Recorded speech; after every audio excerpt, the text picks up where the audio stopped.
pleased that the members are here. We are preparing to do our work. We begin the day against the backdrop of circumstances that are not agendized. Therefore, we will not address them formally until we get to item number 3.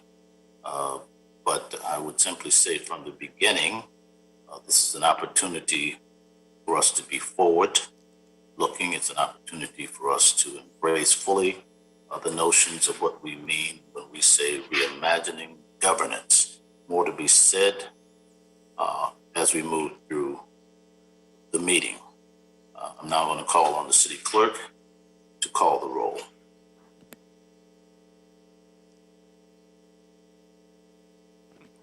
Thank you. Councilmember Ridley Thomas. Here. Councilmember DeLeon. Here. Councilmember Buscaino. Good morning. Here. Councilmember Rodriguez. And Councilmember Rahman. Here. 4 members and a quorum, Mr. Chair. Thanks very much. Members of the committee, we appreciate your presence. Mr. Espinosa, we thank you for pitching in this morning, and things will go smoothly. Members of the committee, you may remember that our first and second HMP meetings, we discussed the components that make up our homeless system. That is prevention, interim housing, permanent housing, and street engagement. And so today we have quite a few agenda items rather that pertain to interim housing and permanent housing. What you might anticipate today is Rich Llewellyn, the city administrative officer, will join us to discuss the 5th roadmap report. That would be item number 3, where we will have a full discussion. It's fair to say that's embedded in the CL report are updates on multiple projects, ranging from bridge housing sites to rental assistance to home key projects, where almost 900 rooms and some 15 properties acquired by the city are being rehabbed and repurposed for interim and permanent housing. Then we'll also have Ann Soul, the general manager of the housing housing department, that is HCID, who will join us to give us updates on Prop HH8 projects, fresh off a progress report she provided to the Citizens Oversight Committee last week. In addition to that, Ann will help illuminate the information on item number 7, that is the HHH quarterly report, and then item number 9, that will speak to the expenditure plan, which highlights 4 new projects that will create more, that is almost 250 deeply affordable supportive housing units. So I'm going to ask that you give them your full attention so that we can ask all the questions we have. These questions are part of an honest conversation that we need to have to improve how we assist unhoused neighbors and provide what ultimately I hope will be a right to housing in the city of Los Angeles. So the discussion today will further our thinking and collaboration on all that it will take to mount the appropriate framework so that we can do our best work, reimagined work, our forward-leaning work, to provide a robust and responsive spectrum of housing. And I do mean a spectrum, prevention to interim housing, to permanent housing, and street engagement, and all of what that entails. It should also not be lost on anyone that the city and the county collaboration has to be at the center of this. That effectively is the order of the day if we are to do our best work. More to be said on all of these items, but for now, let's turn to public comment, and we'll hear from the city attorney, who will provide us with the guidelines for the public comment portion of our meeting. Ma'am? Great. Thank you, Mr. Chair. To the members of the public calling in, When it is your turn to speak, please state your name and which of the agenda items you would like to speak on. You will have 1 minute to speak on one agenda item or 2 minutes to speak on 2 or more items. In addition, those who would like to address the committee with general public comment will be provided 1 additional minute for a maximum of up to 3 minutes per person for all agenda items, including general public comment. We will inform you when your time is up. When speaking on agenda items, you must be on topic. Our goal is to get through as many speakers as we can. If you are not speaking on topic, or if we cannot tell whether you are speaking on an agenda item, you will get 1 brief warning from myself or the chair. If you do not immediately get clearly back on topic, or if you again stray off topic, you will forfeit the rest of your time and we will move on to the next speaker. We will take up to 40 minutes total of public comment today. Please press star 9 to request to speak. As soon as you hear someone address you on the phone, please press star 6 and state your name and state which agenda items you would like to speak on. Thank you for your cooperation. Well, thank you very much, Ms. O'Neill. Now, are we prepared to proceed?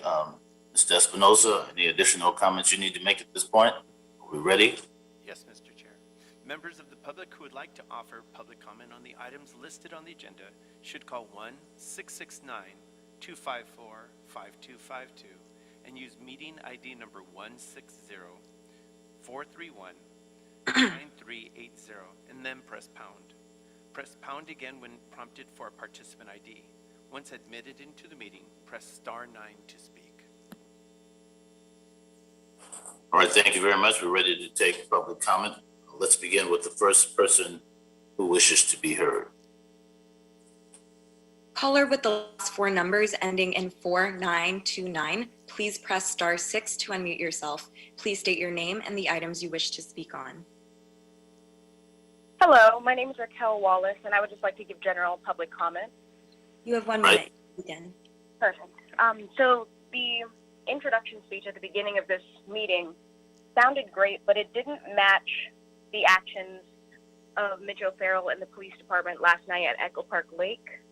If these shelters or the plans in place to build affordable housing, if they're not complete yet, why are we forcibly removing the residents of Echo Park Lake when there's nowhere else for them to go? It's just pushing the issue somewhere else and ruining a community. So before we have more sweeps, I highly recommend that we cancel that sweep entirely until proper housing is built. We can't just push them out without anywhere proper and respectful for them to go. And that is my opinion. I hope you follow the will of the people that we want to just house people and have affordable housing in a city that needs it. That's why the city has such an issue with houselessness. The rent is too high, period. All right, thank you very much. Thank you very much for your testimony. Hold on to item number 3. It will be in that context that some of the very questions that you have raised can and will be addressed. We'll take the next speaker, please. Caller with the last 4 numbers ending in 4024, please press star 6 to unmute yourself. Please state your name and the items you wish to speak on. I would like to speak on all items and general public comment, please. Good morning, Mr. Chongos. You have Is that 2 okay? items and 1 minute for general public comment. Okay. You know, it's always been illegal to discriminate on housing to individuals just because you're disabled, or even the population that are not disabled, like what's going on in Echo Park by that disgraceful gentleman by the name of Mitch O'Farrell. And according to your robust spectrum at the center of your best work, you failed at that, Mr. Thug Thomas. Sorry to say that, but it's true. Both federal and government, state California, recognize that there is a shortage of sustainable housing and you have to set the national state goals to provide.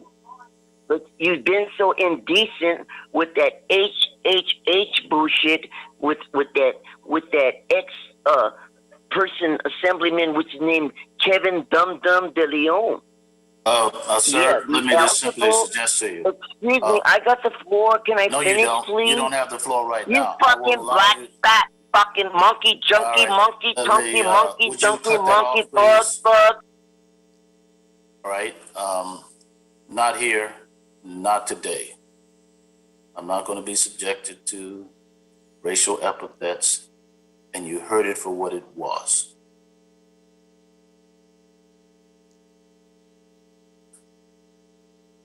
So I'm going to make an appeal to the balance of the speakers who I'm confident have substantive remarks to make.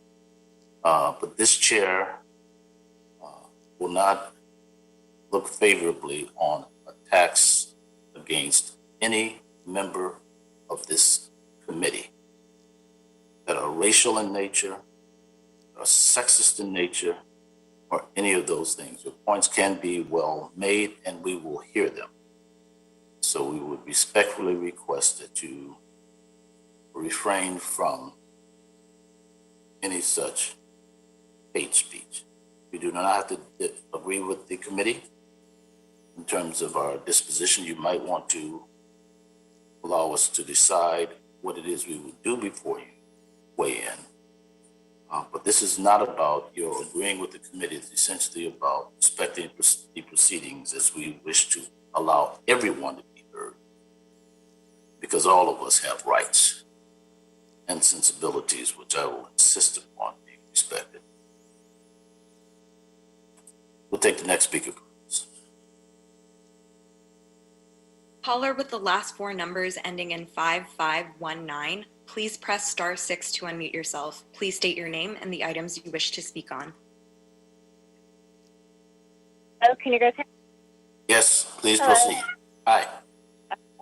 My name is Lydia. I'd like to speak on general comment. You have 1 minute. I just want to say I live in Echo Park, and myself and most of the residents support the sweeps, and we want the lake to be a clean, safe place for families to enjoy again. Our voices are very muted by the very loud advocacy groups, but I urge the city not to back down to them. And the will of the people, when you actually talk to people who live around the lake, is much more in line with what Mitchell Farrell's doing. And that's what I want to say. Yeah, we support the sweeps. Thank you. Thank you for your testimony. We'll take the next speaker, please. Caller with the last four numbers ending in 4444, please press *6 to unmute yourself. Please state your name and the items you wish to speak on. Hi, my name is Jessica Craven. I'm a longtime resident of Los Angeles. I live in Northeast Los Angeles. First of all, I just want to say this is general public comment. I understand that the situation around the lake is really complicated, and I don't believe that calling in and yelling at you all is a solution. I do want to say, however, that it seems like it is being handled really, really badly. Forcibly removing residents from Echo Park Lake under these circumstances with police in riot gear when everybody is traumatized from a pandemic and horrific police shootings is to say that it is tone deaf is an incredible understatement. Please, please cancel these sweeps. I understand the situation is not tenable the way it is, but what y'all are doing is also not tenable. For one thing, interim housing does not work for many of these people for lots of reasons. It's not shelter, it's not housing. We need permanent housing for them. So please slow down, find a way to do this right. But what you're doing right now is going to end in violence, and it's very, very bad. It's terribly unjust. Right. We thank you for your testimony. Your message has been heard. Next speaker, please. Caller with the last four numbers ending in 7186, please press *6 to unmute yourself. Please state your name and the items you wish to speak on.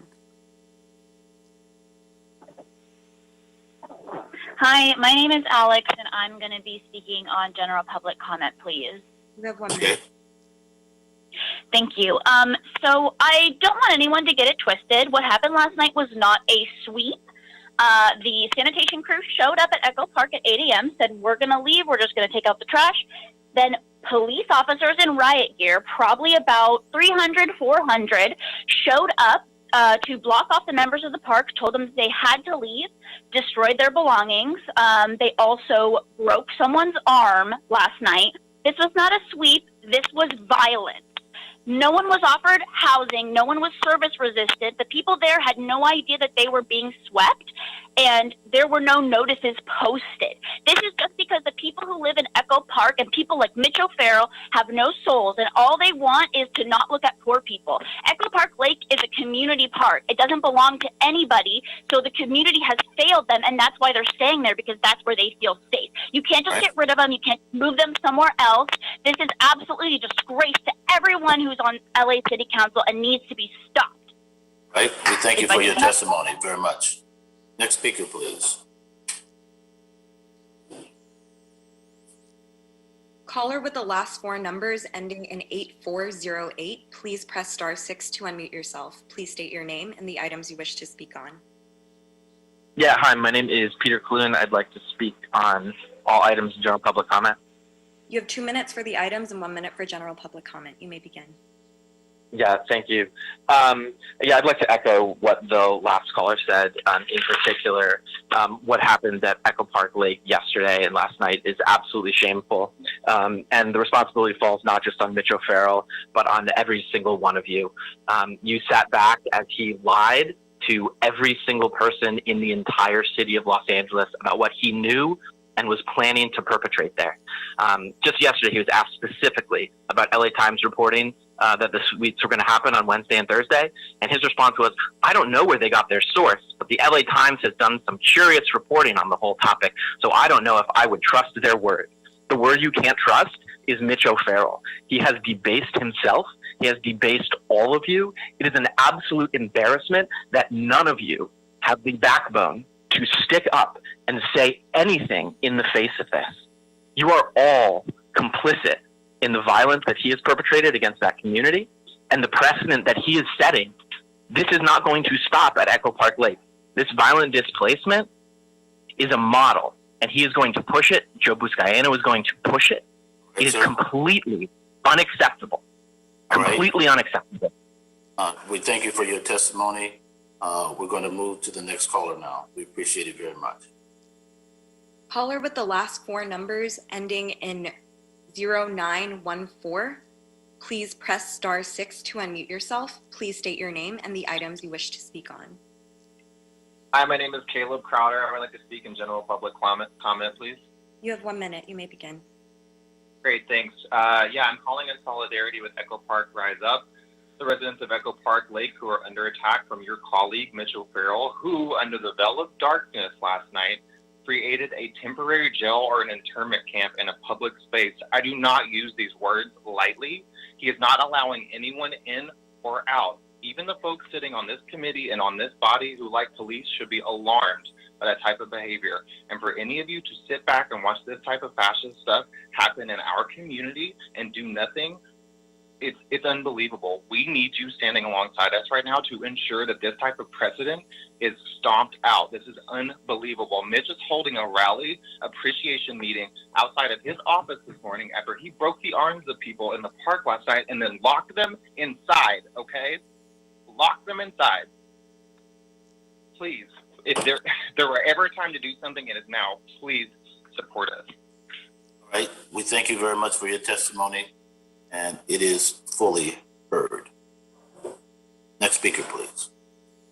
Caller with the last four numbers ending in 6126, please press star 6 to unmute yourself. Please state your name and the items you wish to speak on. Hi, can you hear me? Yes. Great. My name is Eli Henry. I'm with Bend the Arc Jewish Action, and I'm a resident of CD1. I'd like to speak on all items and start with general public comment. You have 2 minutes and 1 minute for general public comment. You may begin. Thank you. I'd like to take a moment to talk about compassion. It's easy to want to do the right thing, but properly showing compassion can be hard. Anybody with a family member or friend who has faced addiction, for example, knows this.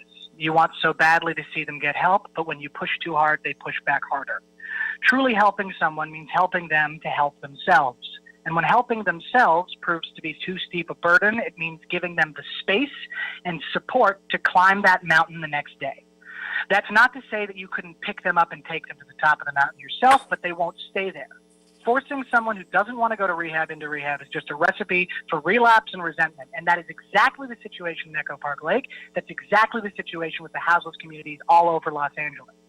Is it not clear that the actions the city took last night and all through the year and all through its history will never work? If you want them out of the park, you have to address the root causes of the problems, treat them with respect, and very importantly, as I fear will become a common thread on this specific meeting's general comments, you need to express this methodology clearly and effectively to the constituents who speak of the unhoused in our city as if they were pests. We have seen this past few years from Trump the power that rhetoric holds. By not actively and forcefully pushing back on this toxic rhetoric, the council and committee are complicit in the damage it causes. And finally, the community of Echo Park Lake has been trying to meet with Councilmember O'Farrell for over a year, only to be greeted with radio silence. If he won't meet with them, why not this committee? Thank you. Right. We thank you for your testimony. We'll take the next caller. Caller with the last four digits ending in 3571, please press star 6 to unmute yourself. Please state your name and the items you wish to speak on. I want to say that we have several persons wishing to be heard. Chair hopes to maximize the number of persons that can be heard. If speakers want to speak to general comment, that's fine. You are afforded 1 minute. If you want to speak to specific items on the agenda, that is items 1 through 10, then you have to specify that and speak specifically to those items rather than speaking generally. Caller, what is your pleasure? Thank you, Councilmember Mark Ridley Thomas. My name is Caitlin Quackenbush. I will be giving general public comment, although I think it's also somewhat related to item 3 as well, as you indicated earlier. All right. I am a resident of CD13, and I work with low-income tenants and people facing housing precarity in South Central, including CD10. And as been said many times already this morning, I'm sickened by the actions taken last night. And I know that every single one of you know, because it's common sense, that mass removal of people experiencing houselessness by police officers in the middle of the night, in the middle of a pandemic, is not about connecting people to housing and services, and is counterproductive to the solutions you seek to pursue and discuss in this body. Councilmember Kevin De Leon, I know that you cannot support this effort. This is not part of your Way Home platform. Councilmember Mark Ridley Thomas, this is of course not a right to housing. And Councilmember Rahman, this action is in complete opposition to everything you ran on. And I thank you and your staff who stood in solidarity with community members on the ground last night. I've reached out to my council member. I've reached out to every field officer again and again, and nothing. And I know you all do not represent CD13, but I'm asking the three of you. You have power together. You have power on this body. Please do everything you can. I do not believe that because this action is happening in CD13, that the rest of the council, this committee, the mayor, do not have power to stop this violent and counterproductive course of action. Please stop what's happening at Echo Park Lake and let's pursue a different strategy. Again, I know it's common sense, and I know that you all are going to discuss those alternative strategies later today. Thank you for your time. Thank you. Thank you very much. We'll take the next caller, please. Caller with the last four numbers ending in 6523, please press star 6 to unmute yourself. Please state your name and the items you wish to speak on. Hi, my name is Zarina. I'm the president of the Echo Park Neighborhood Council. I would like to speak on general public comment and on item 8, if I can. And I'd like to lead 1 minute for the item and 1 minute for general public comment. Go ahead. Great. I'll lead with my general public comment. Mr. Chair, with all due respect, we don't need to listen to you politic poetic for 15 minutes at the start of these meetings. We are. Are you prepared to speak? What item are you addressing now? Pardon me. My general public comment, and then item 8. Thank you. All right. Also, we can please advance this by not interrupting or eating up time post comment. so that more people have time to talk, that would be great as well. So, Excuse me, you're using your what I'm time. trying, thank you. If you would like, can I please reclaim the 10 seconds of time that was You may not, you can that was proceed. used? Thank you. So I'm going to address this to who I feel may be the more actionable members of this committee. Mike, Kevin, Nithya, you guys, try to make yourselves available to maybe sort of more ground level constituents. I want to ask you guys what you guys are doing. None of you have issued a statement. I'm mad. I'm tired. I've been dealing with this since last week when a rumor started regarding it. What I'm trying to understand is how this committee, who we keep asking you for transparency on funding for homelessness and transparency on results for your homelessness endeavors, has allowed a city to allow 200 police officers, what looks like over $1 million of funding in a police-led effort of what's considered one of the more murderous, less accountable police forces in the country to show up to my lake. All right, do you want to address item number 8 now? Well, actually, I'm kind of transitioning into it because I'm talking about money and HHH funding. Are you addressing 8 now? Yes, I am addressing Okay. 8 now. Okay.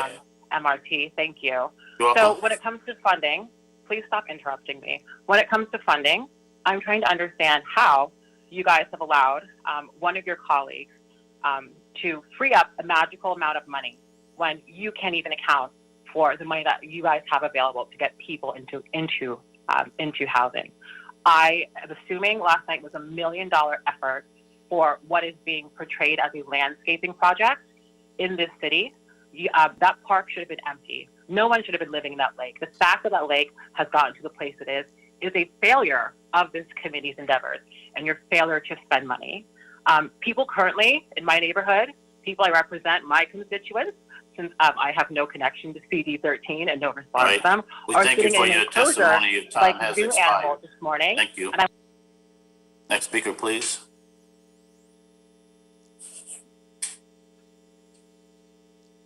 Caller with the last 4 numbers ending in 2689, please press star 6 to unmute yourself. Please state your name and the items you wish to speak on.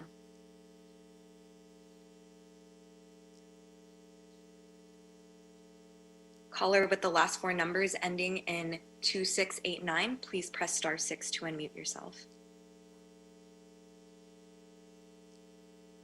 Go to the next caller, please. Hey, can you hear me? Yes. We can now. Please Sorry proceed. about that. My name is Riley Montgomery. I'd like to speak on all topics and general comment. Okay. Okay, so I am a resident of CD13, a stakeholder, the author of a petition with almost 5,000 signatures of local residents that all support the cleanup at the lake. I was there last night at the lake. The police were very respectful, and it wasn't as dramatic as people are portraying it. The housing that is being offered via Urban Alchemy, the tiny home community that Mitch O'Farrell worked to create, the hotel vouchers that he's offering have all been a massive success. And unhoused people that I've talked to at the lake have said they actually support this. They are happy to have these housing options. Last year, 4 people died at the lake. And the lake is not a safe place for people to live. If you support keeping people at the lake, then you are partially responsible for these deaths occurring. Honestly, I'm not a big Mitch O'Farrell fan. I've gone back and forth with him, but he's been upfront and honest, and I think what he's doing right now is the best for our community. Housing was offered, unhoused people are accepting it. The residents, every resident, every neighbor in Echo Park that I know, they are in support of this cleanup and restoration of the park. The park will now be returned to the community, to the taxpayers that paid for the lake. We paid $45 million, and then we paid $1.2 billion in Prop HH money. And we paid all that money because we want housing, but we also want to use our lake. I think the restoration is being handled well. I think this park should be restored.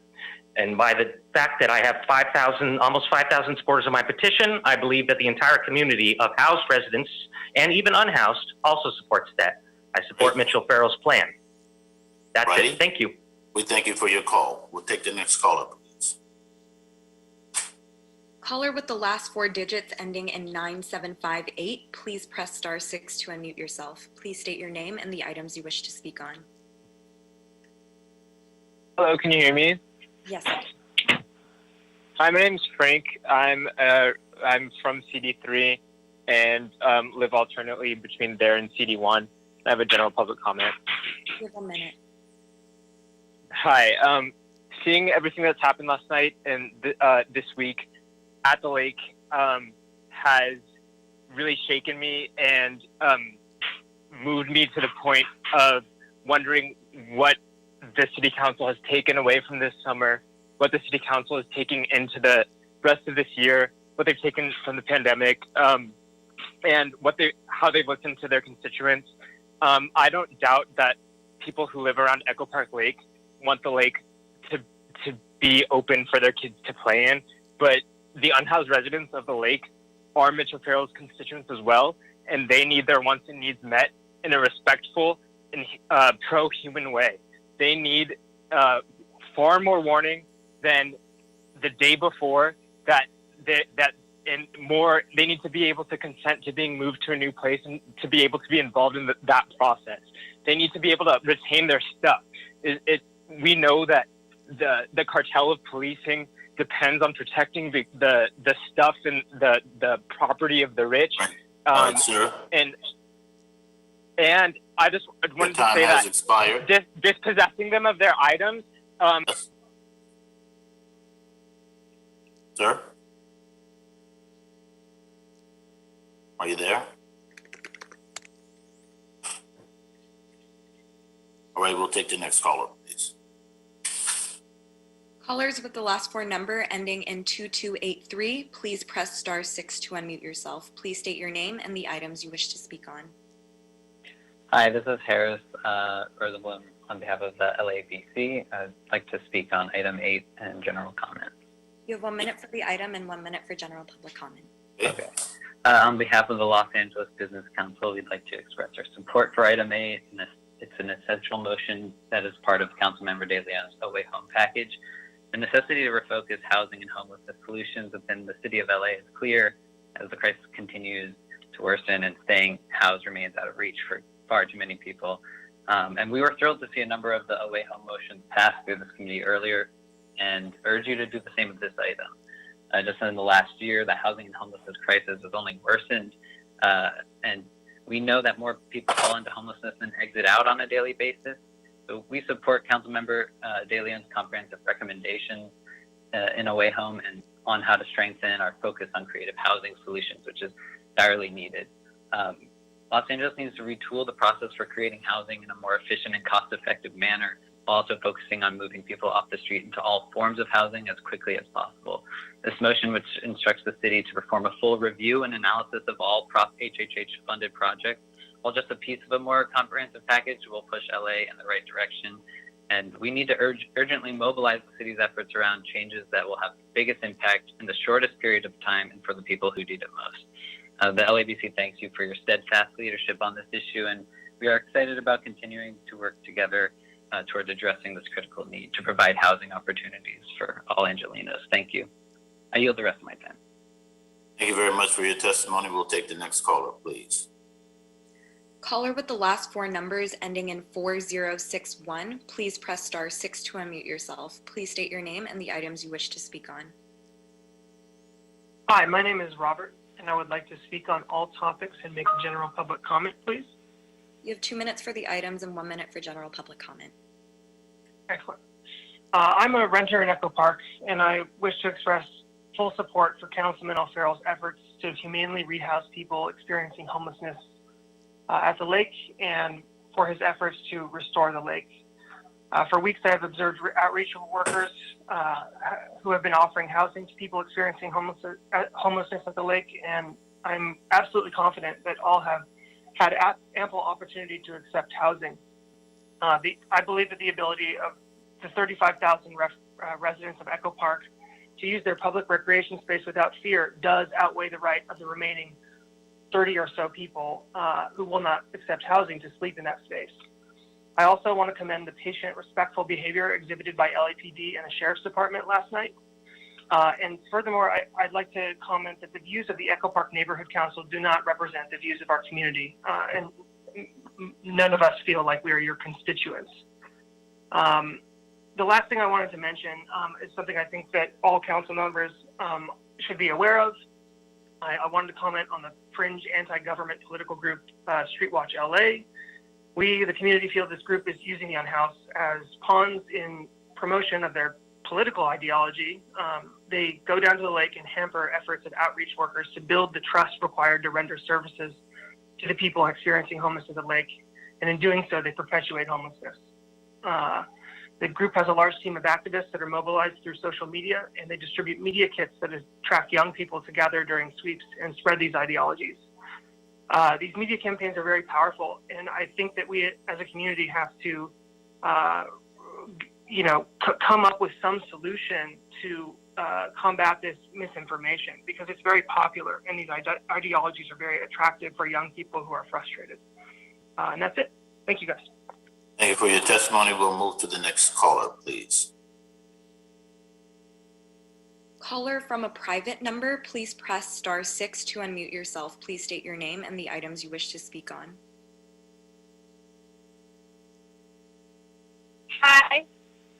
Hi there, my name is Alex. I'd like to make general comments and speak to, I believe it's item 3.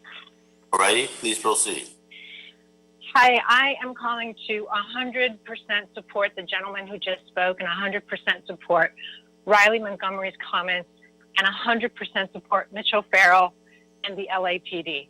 These pseudo-activists, which are basically blue MAGA, are gaslighting everybody, perpetuating the homeless problem and claiming that these people are residents of a public park. As a stakeholder, my taxes have paid for that park.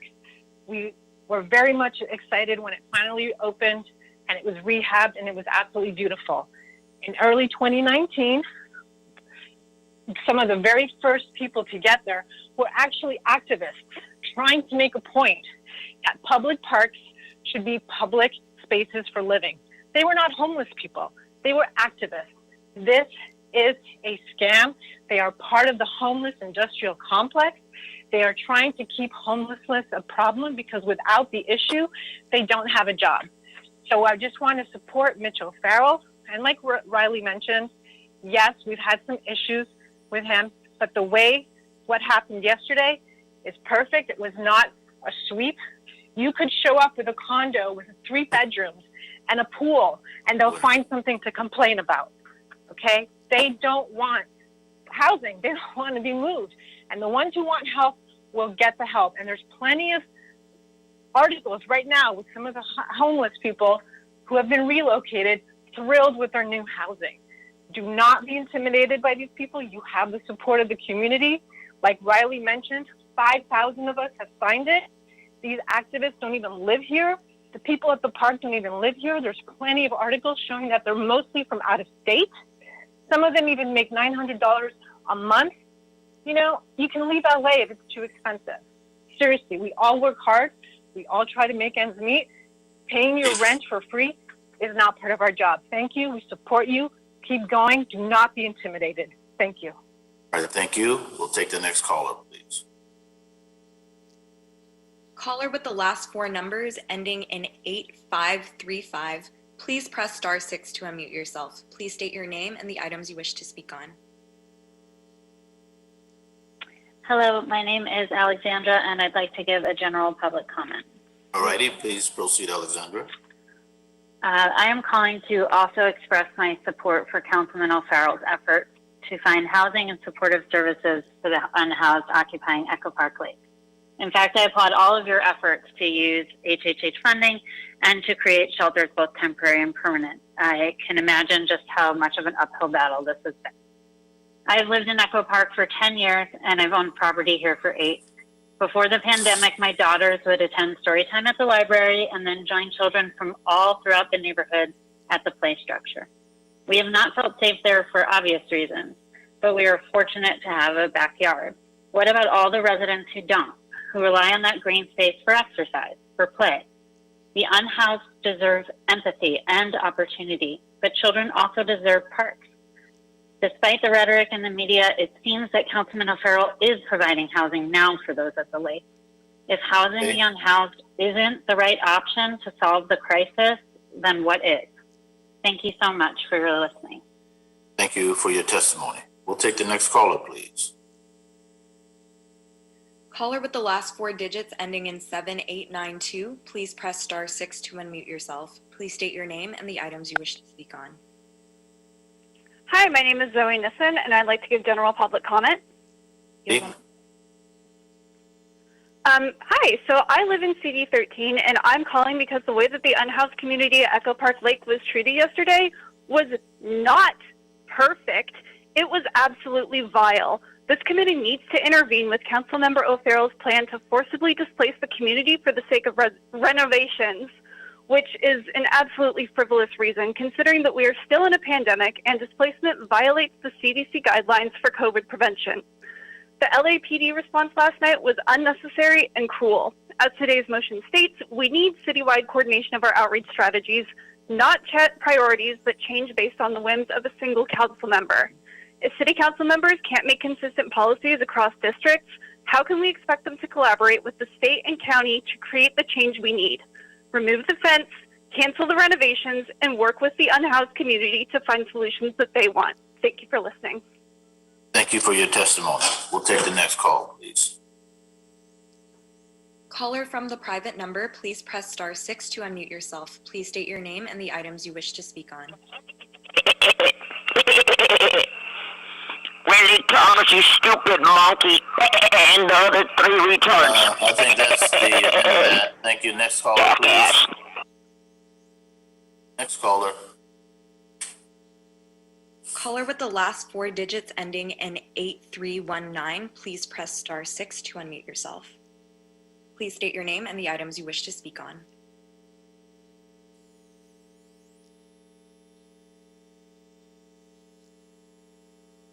Caller with the last 4 numbers ending in 8319, please press *6 to unmute yourself.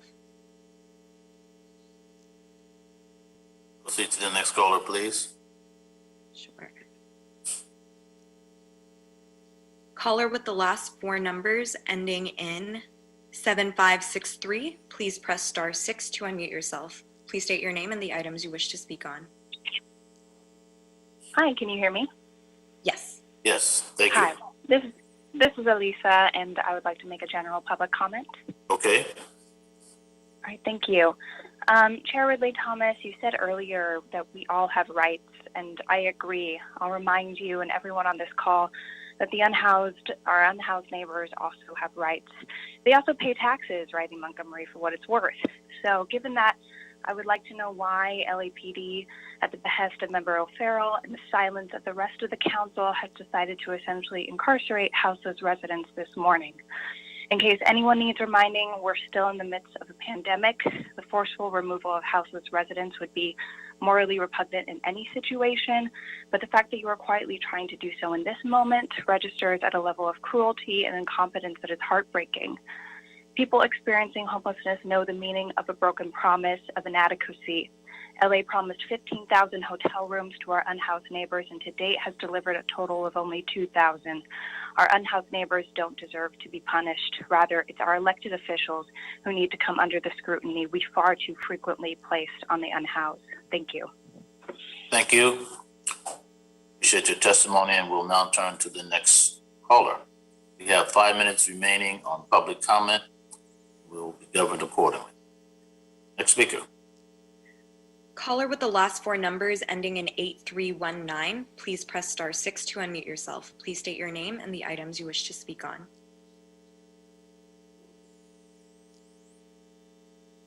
Caller with the last 4 numbers ending in 8319, please press *6 to unmute yourself. Next caller, please. Caller with the last 4 numbers ending in 1721, please press *6 to unmute yourself. Please state your name and the items you wish to speak on. Hi, my name is Sachimad Haker, and I'm the chair of the Echo Park Neighborhood Council's Homelessness and Housing Committee, and I'd like to give general public comment. Ready? Okay. Echo Park is my home, and what Councilmember O'Farrell has done to my home is heartbreaking. I was asked by organizers last night to warn people residing at the lake about what was unfolding. The truth is, even as hundreds of cops in riot gear started pouring into our neighborhood, we didn't actually know. Mitch O'Farrell said this morning that last night was the result of months and months of planning. Why wasn't anyone in the community involved or notified? The neighborhood council, STILA, Ground Game, Street Watch. No one was told or offered the opportunity to help connect with those folks we've been working with closely for years.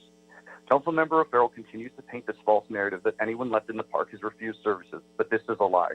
A woman I spoke to just last night was denied PRK by LASA, and was not notified when eligibility criteria was expanded. This is a result of O'Farrell's choice to prioritize secrecy and the criminalization of poverty. If the goal was to actually connect folks with housing and services, this situation would look so different. I may not be the constituent of any of the council members on this call, but I'm asking for your help because our council member is hurting this community. Thank you. We thank you for your call and your testimony. Go to the next speaker. We may have an opportunity for two more callers, and then we will have to proceed with the balance of the meeting. Caller with the last four numbers ending in 0707, please press *6 to unmute yourself. Please state your name and the items you wish to speak on. Hello. Hi. Hi, my name is Danny Crowfoot, and I want to speak on a general public comment. Proceed, please. I'm a Southern California native and an LA resident, and I'm formerly unhoused. I want to first and foremost say shame on Mitch O'Farrell, the LAPD, and all of you who are involved in any and all sweeps, but especially what you've done last night. What you have done and continue to do is violent and unacceptable. You have never involved the unhoused in your work, despite the fact that the unhoused are the target of these violent and hateful actions. These sweeps are premeditated and harmful. The unhoused lose everything: their belongings, their medication, their papers, everything. You have forced people out when your program isn't really even off the ground, and as such, what you invariably end up doing is shuffling around our unhoused neighbors. They're already struggling and suffering, and you do it in horrible ways, and you push them into non-white areas because white people think that they deserve everything. This is gentrification at its peak. Latinx people lived in Echo Park before any of you guys lived on that lake. Shame on you all, and I look forward to giving all of you the boot when election time comes. I yield the rest of my time. Thank you very much for your testimony. Last caller, please. Caller with the last four numbers ending in 5514, please press *6 to unmute yourself. Please state your name and the items you wish to speak on. Hi, my name is Elizabeth, and I'm calling to make a general comment. Okay. I strongly support, thank you. I'm just calling to say that I strongly support the residents of Echo Park Lake and their right to stay. There's not enough housing available right now, and if you called a shelter right now, they would say the beds were all full. So the caller's saying that there's all these options. It's not true. Echo Park Lake is for everyone. Kids can play there, even if unhoused people live there too. So I'm just urging you to prevent the displacement. It's really important to show a model of empathy and kindness. Thank you. Thank you for your call and for your testimony. Members of the committee, staff, that completes our public comment for today. And as you heard for yourselves, it's heartfelt from a variety of perspectives. Therefore, the committee notes that we have heard varying points of view. That is our job to do so. We should now move on to our agenda. Members, I move the following items. Your permission, and we'll place them on consent. Items 1, 2, 4, 5, 6, and 10. And that will leave items 3, 7, and 9 to be discussed by the committee. With respect to item number 5, there's a technical matter that needs to be addressed. And Mr. Clerk, can you please read the technical correction for the committee's information, and someone needs to be muted because it's coming through and it's a distraction. Mr. Espinosa, please read the technical correction. Thank you, Mr. Chair. For item number 5, the Department of General Services would like to amend the approved Municipal Facilities Committee report for 19020-19040 West Van Owen Street to reflect changes to the term and option term of the license agreement with Hope of the Valley. The term changes from 5 years to 5 years from issuance of the certificate of occupancy, and the option term changes from none to 2 one-year options at the city's sole discretion. All right, that's the technical amendment, or correction that is, on item number 5. Again, on consent, then that would be 1, 2, 4, 5, 6, 8, and 10. I had a question about item 4 or 5, just about the tiny homes, but is anyone here to answer questions about those? Ms. Rahman, the way to proceed, if you'd like to remove any one of those from consent, we can do so. And I'll be prepared to ask, entertain your questions. Are you requesting that it be taken off consent so that you can proceed with the questions? Yeah, we could ask a question on item 4, I guess. All right, Councilwoman Rahman wishes to remove item number 4 from the consent calendar. Are there any other items that need to be removed at this point in time? Mr. Chair, this is Kevin DeLeon. File item number 2, just a quick question. On 2? Yeah, just a quick question. All right, all right, that leaves 1, 5, 6, 8, and 10. Am I correct, Mr. Clerk? I'll move the balance. Mr. Buscano moves the balance. There's a second. Ms. Rodriguez moves the second. Mr. Clerk, please call the roll on consent items. Yes, and this is to take items number 1, 5, 6, 8, and 10 on consent. Right. Councilmember Ridley Thomas. Aye. Councilmember DeLeon. Aye. Councilmember Buscaino. Aye. Councilmember Rodriguez. Aye. And Councilmember Rahman. Yes. 5 yeses, and the item passes. On these items are taken on consent. As amended. Thank you so much. All right. Now, you just had a quick question on 2 and 4. Ms. Rahman, you were wishing to be heard first, followed by Mr. De Leon. Let's proceed in that order. Your questions with respect to that item. Yeah, for item 4, I just had some questions on the operation of the tiny home properties. Okay. Staff prepared to address any of those matters. If you would make yourselves known, that would be useful. And Mr. Chair, would you like me to read that into the record? Item number 2. You may. Thank you. Thank you. Item number 2 is a joint report from the City Administrative Officer and the Chief Legislative Analyst dated March 5th, 2021, relative to the status of the Los Angeles County funding request to address Measure H deficit and recommendations for continued funding through the end of the current fiscal year. Alrighty. The CAO or the CLA staff prepared to address Councilmember Rahman's query. The council, this item 2 was Councilmember De Leon's question. I'm sorry, it's 4. Mr. Espinosa, 4. Oh, I'm sorry. Number 4, I'll read that into the record. Item number 4 was a report from Municipal Facilities Committee relative to authorizing the Department of General Services to negotiate and execute a new license agreement with Hope of the Valley to operate a 200-bed tiny home village on Department of Recreation and Parks property located at 6099 Laurel Canyon Boulevard.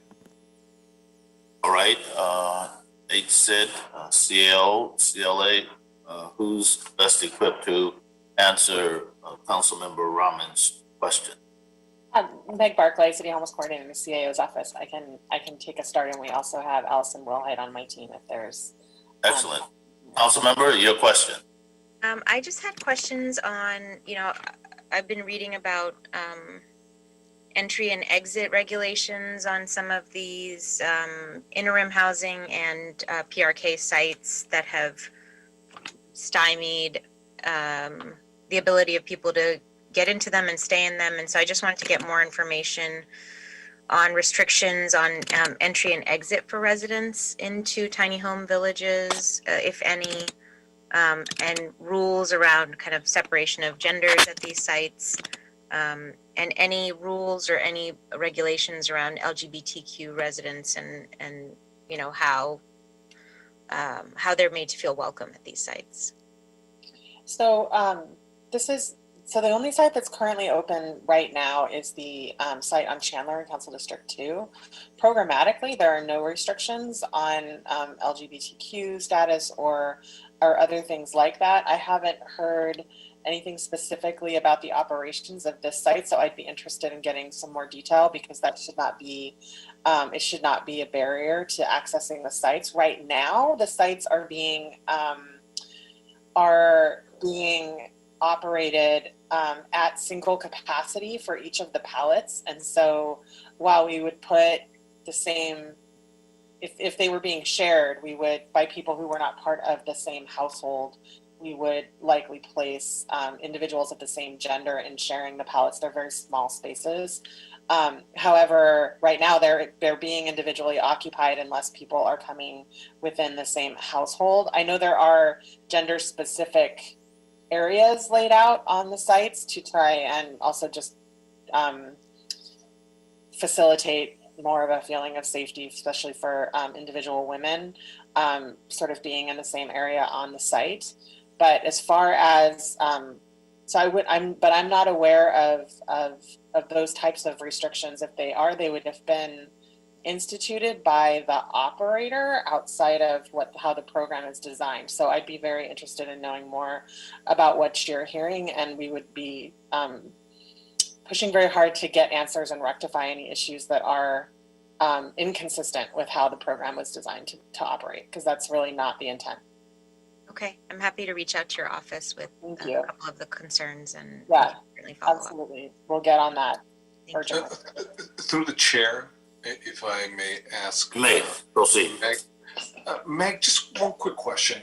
You may not have the answer now, but if you can get it, through our chair and to the rest of the community members, it'd be fantastic. I think some of the pushback and the deep concern from a lot of folks, activists as well as unhoused community members around Echo Park, and what's kind of been that consistent message is that whether it's program Project Home Key or Project Room Key, that they don't like the rules. And I'm just curious, are these universal rules, say for example from LASA, or are these rules from the service provider, and therefore they're different because we have different service providers, or these rules from hotel management, so there's different sets of rules. Therefore, for example, if curfews are at 7 p.m. or 8 p.m. or 9 or 10 p.m., whatever it may be, can bring friends in. That part I do understand because of COVID, component right now. But that's what we kept hearing, that there's certain rules. And I think it'd be great if we know, are these rules, what are the rules, number one? And if the rules are a universal application across the board for anyone who participates in Project Room Key and Home Key, or are they just different rules for different geographical locations because individual management of those specific hotels, motels, or service providers? So when you have that opportunity, if you can get it to us, that'd be fantastic. Mm-hmm. I can say just anecdotally that I know that because Project Room Key is very specifically a COVID response and it was allowed by FEMA to allow for social distancing for homeless populations that cannot social distance in their as when they are unhoused. There is for example, I know that there's a nursing staff that is on site during daytime hours and checks temperatures when people enter and leave the property. And so when that nurse is not on site to do that, they do have sort of a curfew so that people don't come back into the site after the time without somebody there to check their temperature, for example. And that is to maintain the ability for the site to stay safe for people who are social distancing in an effort to avoid contracting COVID. But I know there's a handbook, a manual that was put together for when Project Room Key was initially starting, and I will, but yes, I will get that answer for you and pass it back through the chair. Yeah, that'd be really helpful through the chair so that we can have a better understanding, because we keep hearing, right? We see the tweets and we see the quotes, this rule, that rule. Which are the rules? You know, so we can know what are the rules specifically. And as I'm glad that you gave me the anecdotal with regards to Room Key, because it's COVID response, therefore there's more restrictions. But specifically, if you have a nurse, I don't know if it's an RN, a CNA, an LVN on physical on site, but if that individual has a time frame which they go home, and therefore you have the curfew restrictions, you know, that's helpful for us too. Yeah. I think that'd be helpful for all of us too. There are things that are specific for Room Key because of the nature of the direct response to COVID that are very different operationally from just a standard interim housing facility. Getting those rules. Thank you, Mr. Chair. Thank you, sir. Mr. De Leon, while you have the floor, you want to pose your questions with respect to item number 2. Ms. Rahman, were you done with the questions you had? All right, thank you. Mr. De Leon. Thank you very much, Mr. Chair. Let me say that on file item number 2, I'm really glad to see how successful the programs like the homeless prevention for adults have been. But let me say, I am concerned about the precedent we're setting here, because prior to this year, LA County had been paying for these services as part of the Measure A program. And while the county ended up finding the money for almost all the cities, LA and 6 other cities had to foot the bill for something that the county was responsible for paying. When we did this for the first couple of months, I thought this was supposed to be a stopgap, but now we're paying the rest of the fiscal year. And considering our major budget issues, that our primary function is to provide the housing, I'm concerned about the precedent that's being set here. So I don't know if it's through Meg, if you're representing the CAO office today, could you please explain why the county is unable to pay for the program for the remainder of the fiscal year, and what is happening for the other 5 cities that received the ESG COVID funding, and are they paying for the full period between November and the end of the fiscal year? I'm just again concerned about the bad precedent that's being set here. Yeah, I can tell you that we were concerned about the request as well, and really not happy about it. But the county homeless initiative maintained the position that the funding was not available to, and that was why we funded it. The request was always for the last 8 months of the fiscal year after beginning November 1st, and the initial approved funding was for the 3 months. We did go back to the county and ask if revenue was coming in such that these costs could now be resumed by Measure H after January 31st. They confirmed that they were not able to identify revenue that could support these strategies for the rest of the fiscal year, and except for the case of the criminal entry or the criminal record clearing project, they were actually able to identify funding through the Public Defender's Office to continue that program from February 1st to June 30th. However, the other 3 strategies we were unable to, or the county was unable to resume responsibility for those strategies, and our recommendations are based on basically just not wanting to see these strategies cease to operate in the city of LA. The other cities actually did agree to take over the funding for these strategies in their jurisdictions. we always had concerns about the logic on this, but also the recommendations having or the Measure H budget having been structured the way that it was, we were sort of between a rock and a hard place. I know, times are tough, obviously, in fiscally with regards to our sales receipts. COVID, COVID has changed everything. There's less of everything. It just kind of feels like the county put a gun to our head and said, you pay for it. If you don't pay for it, then the services are going to suffer, and we'll wash our hands and walk away from it. I get that sense. Is that your sense, Meg, that you feel that? Well, that was basically, we were faced with that choice of either continuing. Feel free, Meg. You're in the safe zone. You're in the safe zone right here. Councilmember, this is Meg's boss, yes. But what we are more concerned about, this was obviously a terrible one-time year, is whether, as you started your question, whether this is sort of the beginning of the slippery slope in the ongoing sort of Measure H budgeting process. So we are watching very carefully the county as they look at Measure H next year. And in general, so far, it does not look like we are on that slippery slope as badly as we feel. Okay, that's a good thing to know. And just be mindful, one thing I want to give credit where credit's due, because single-handedly, our chair spearheaded this.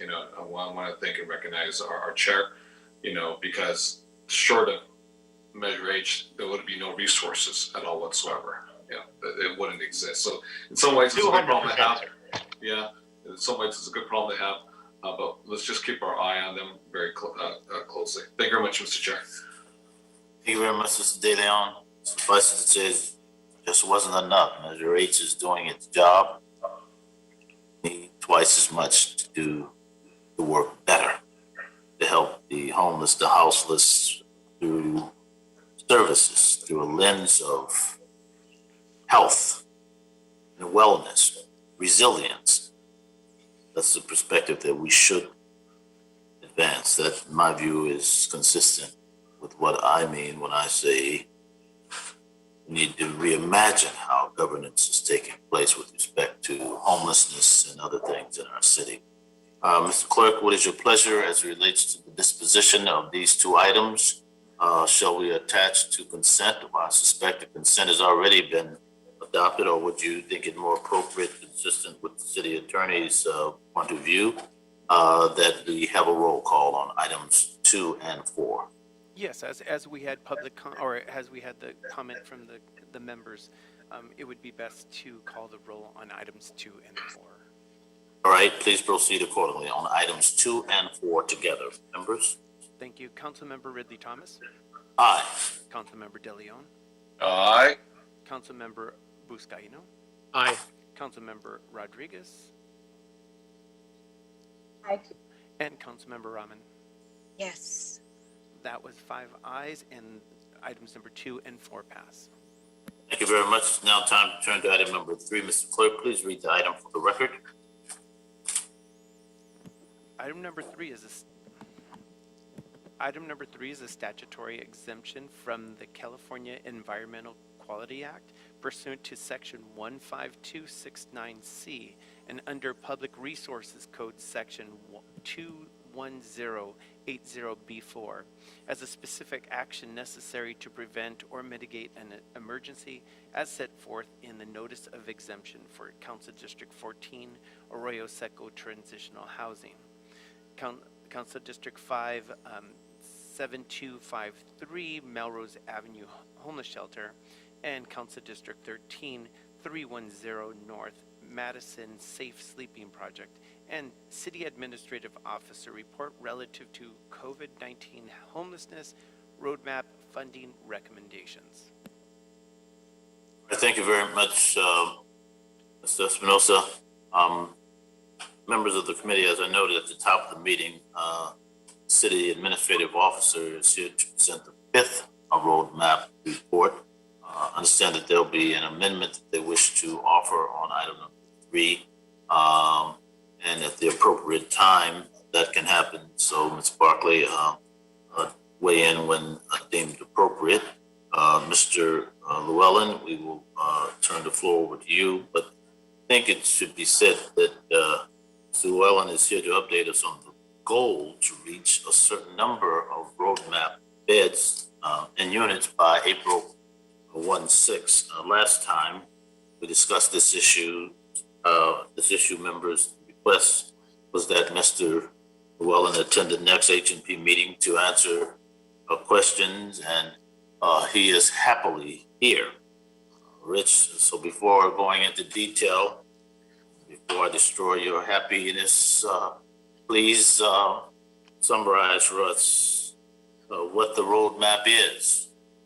Well, Councilmember, I'm sure you won't destroy my happiness, sir. No, We're on the same that'll side take here.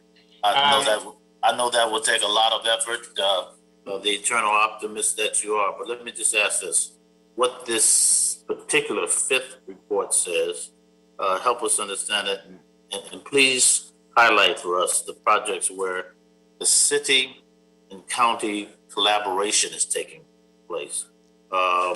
It seems to me that that's pretty important. And finally, if you would address in your presentation, in your estimate, will the city meet the April 16 deadline?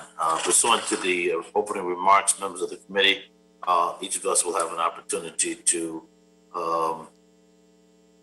ask questions of Mr. Llewellyn and his team. Sir, please proceed. So, Councilmember, as you pointed out, this is our fifth update on the roadmap. We are pleased in this report to be moving funding for another site in CD14, a large site, Mr. De Leon's district, a site on Melrose in CD5, where we've had trouble finding sites in CD5. We are going to be amending to ask for approval in our amendments for a new large site, 150 beds in CD9.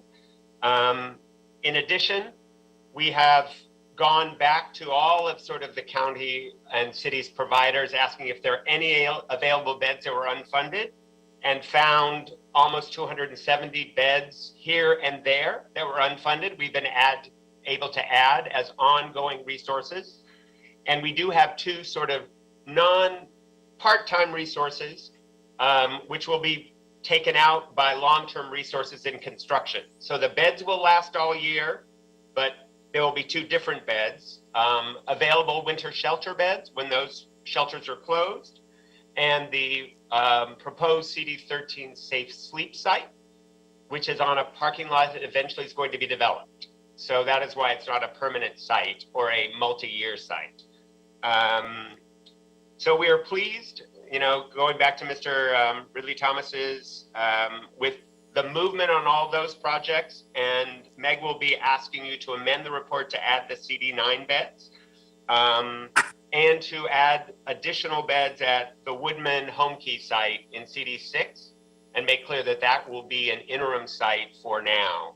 On the overall goal, I'm a little, maybe a little more in Mr. Ridley Thomas's camp on that one. We were ahead by a fair amount, both on our 5,300 and our ultimate 6,000 new interventions. When LASA has reported to us that they are having difficulty in the private sector market, satisfying renting apartments for rapid rehousing. If you recall, their goal was 1,500 by the April deadline and 3,000 by the end of the program, by our end of the year deadline. And they're finding the private sector market, quite frankly, is not as available as they had hoped, and therefore they are falling short. We don't have an end of the year number from them. We're sort of having that conversation right now. But for the April deadline, we were reporting, and they had committed to 1,490. They are now saying they think they will only hit 644. That does put us about 846 short. We were 400 to 450 over. which we were ahead. So now we are scrambling to hit the 5,300. We have several projects in the queue that we are seeing if, quite frankly, we can speed up. And Mr. Chair, I know you're going to ask me in the end, so answer yes or no, and the answer is going to be yes, we're going to somehow hit it. I'm not sure how today, but we're going to somehow hit it. All right, Mr. Llewellyn, since you have perfected the art of anticipating my questions, we will proceed and see if, in fact, you can anticipate the questions of the balance of the committee.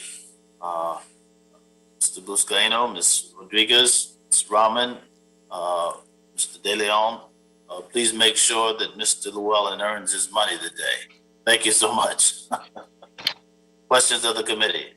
Ms. Barclay, did you want to put your amendment on the table at this point? Sure. Thank you, Mr. Chair. So the amendment, the amendment today provides a consolidated CEQA recommendation for the Arroyo, Melrose, and Madison projects that Rich described, as well as the addition of a new interim housing location, year-round interim housing location with 150 beds in Council District 9, and provides changes to the recommendations related to the Woodman Project Home Key site in CD6 to increase the number of beds to 148 from 74, and to add associated funding for the services associated with those beds, and also to allow for the use of the property as interim housing indefinitely. This change also eliminates the ESG COVID Rehab Reserve recommendation that is in the report that we released last week. And there's an updated full set of recommendations has been provided to the clerk, as well as an updated attachment A that reflects the status of funds based on with these amendments. All right, thank you. We'll note that at the point of disposing of the item, we will treat it as amended. All right, Mr. De Leon, you wish to be heard, sir. Several references have been made throughout the presentation by the CAO to what's going on in CD 13 and more specifically, I suspect, Echo Park. And so let's proceed accordingly. So De Leon, followed by Ms. Rodriguez. Thank you very much, Mr. Chair. I'll do my very best to make sure that Mr. Llewellyn earns his keep today. So, Rich. I want to thank you and obviously the CAO for putting together this very comprehensive report. And then it's not an easy thing to do considering the amount of funding, the transfers and the accounts that it goes into. I wanted to ask some questions regarding the Project Home Key rehabilitation budget. The previously allocated budget for Project Home Key sites was 5.2 million, and this report puts that at 6.5, so that's 11.3 million increase. I'm supportive. We're all supportive of using models, but I have in my district, and that's we've got two. So, but I'm concerned about the dramatic increase in the rehabilitation costs. I know we are rushing to buy as many properties as possible. I wanted to ask how we're going about assessing each potential location to determine the amount of rehab needed. When we are inspecting these properties for purchase, which departments are going, and the report states that 2 sites require fire sprinklers per the LA Fire Department's recommendations. Have we considered bringing them and other key departments into the fold prior to making the purchasing decisions? What I'm just trying to do is try to get the most bang for the buck, if you will, so we can have value, so we can have a lot more money, obviously dealing with the magnitude of the crisis that we have now. And again, I sound like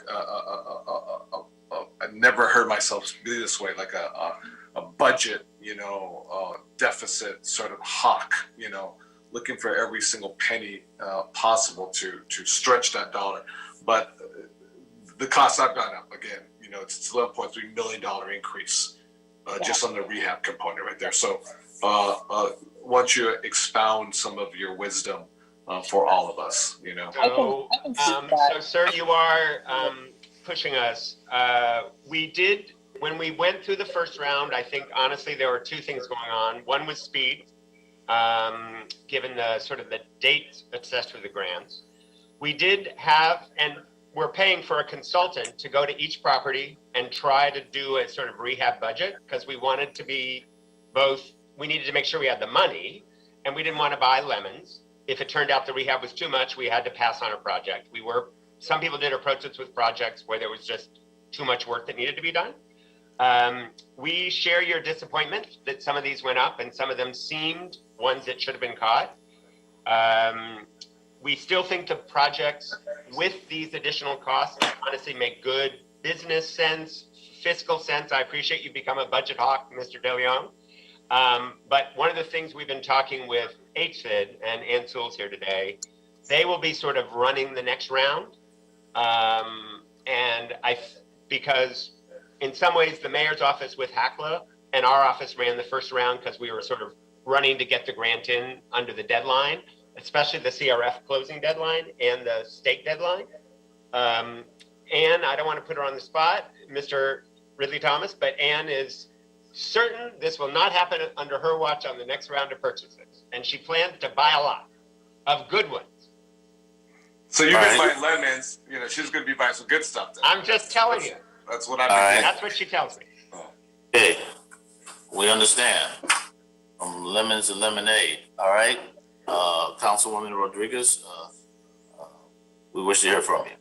Thank you. Thank you, Mr. De Leon. Thank you, Mr. Ridley Thomas. I actually wanted to correct one of the things you said. I want to commend the CAO's office. I think they've earned their paycheck every day on this issue. And I want to just first thank you, Meg, Rich, Yolanda. Look, you guys have been at the forefront. Ms. Rodriguez, you're out of order when you correct the chair. That's all I have to say. Oh, no, sir, I am not. Here, I will fight for this one. No, I just, look, we got to give credit where credit is due, and they've done an outstanding job under the most difficult of circumstances, leading this conversation and pursuing sites. And I want to first thank you all for your work on that. I recognize that the challenges that we have with respect to, look, we've seen the Monday morning quarterbacking on this issue, from a lot of folks that want to opine from the outside, not understanding the challenges that are before us in doing the acquisitions. And to your point, the expense of the rehabilitation, getting the cooperation of folks to actually sell these sites to us. But even with respect to LASA being able to secure, housing solutions using the vouchers, it's a function of, as my staff and I were joking, the rent is too damn high. It makes it really challenging for us to find locations that work. And so we have to recognize the immense challenges that have been put before us. But I also, and I think I will give you full credit for this. I also don't think we will fail. I think we're all going to come together to the extent possible to identify these sites. And I know how tirelessly you're all working to make sure that we don't fall short. And so for that, I thank you. My question is, look, I've got a facility. I've got a couple of motels. One that actually recently caught fire. So I'm thinking the opportunity might be perhaps a little more available, but I recognize that what we need is more money. And what is the likelihood of the state? Is there any indication that we're getting from the state that we might perhaps be receiving any imminent relief or opportunity from them to help us fulfill this target in doing additional acquisitions of either motels, for the work that we're doing? Council member, we share your, concern, and money is the way to find that hotel. The state, certainly the governor's office seems very committed, the governor in his budget and his plan, that there's going to be another round of state funding for purchasing. The governor proposed doing that as a one-off away from the budget. The legislature disagreed with that. In some ways, I think, I don't want to put words in Governor Newsom's mouth, but I do think, obviously the chair knows him well. I think he's very committed to that pot. And what I think cities around the state are doing is trying to get that pot plus another pot. It's sort of a bigger ongoing housing pot. So I'm hopeful that the kind of the one-time purchase pot for sure will survive, but we won't know that for sure until May, June. The question is how big the other pot will be, and we need all of your help in making that other pot an ongoing pot as big as possible. I do think there is, you know, because of COVID and the economy, there is this kind of one-time possibility to buy apartment buildings that are under construction, to buy hotels, and we need to be ready to go. And certainly I know, you know, Ann Sewell and her staff are keeping all the lists. You know, everybody hears of things different ways. I just would put out again to your committee and anybody here, somebody hears of a developer, it's a rumor that they're having issues. And you might as well send the name to Ann. It may not be true, they may not be willing to sell, but you never know. That's the way we've heard of some of these. So we need to be ready to pounce as soon as the funding is available. And that's certainly what Ann is doing for us. Righty. I was optimistic that perhaps there might be something that might drop before our deadline that could provide additional optimism for us. But you know, I know that's our biggest challenge right now.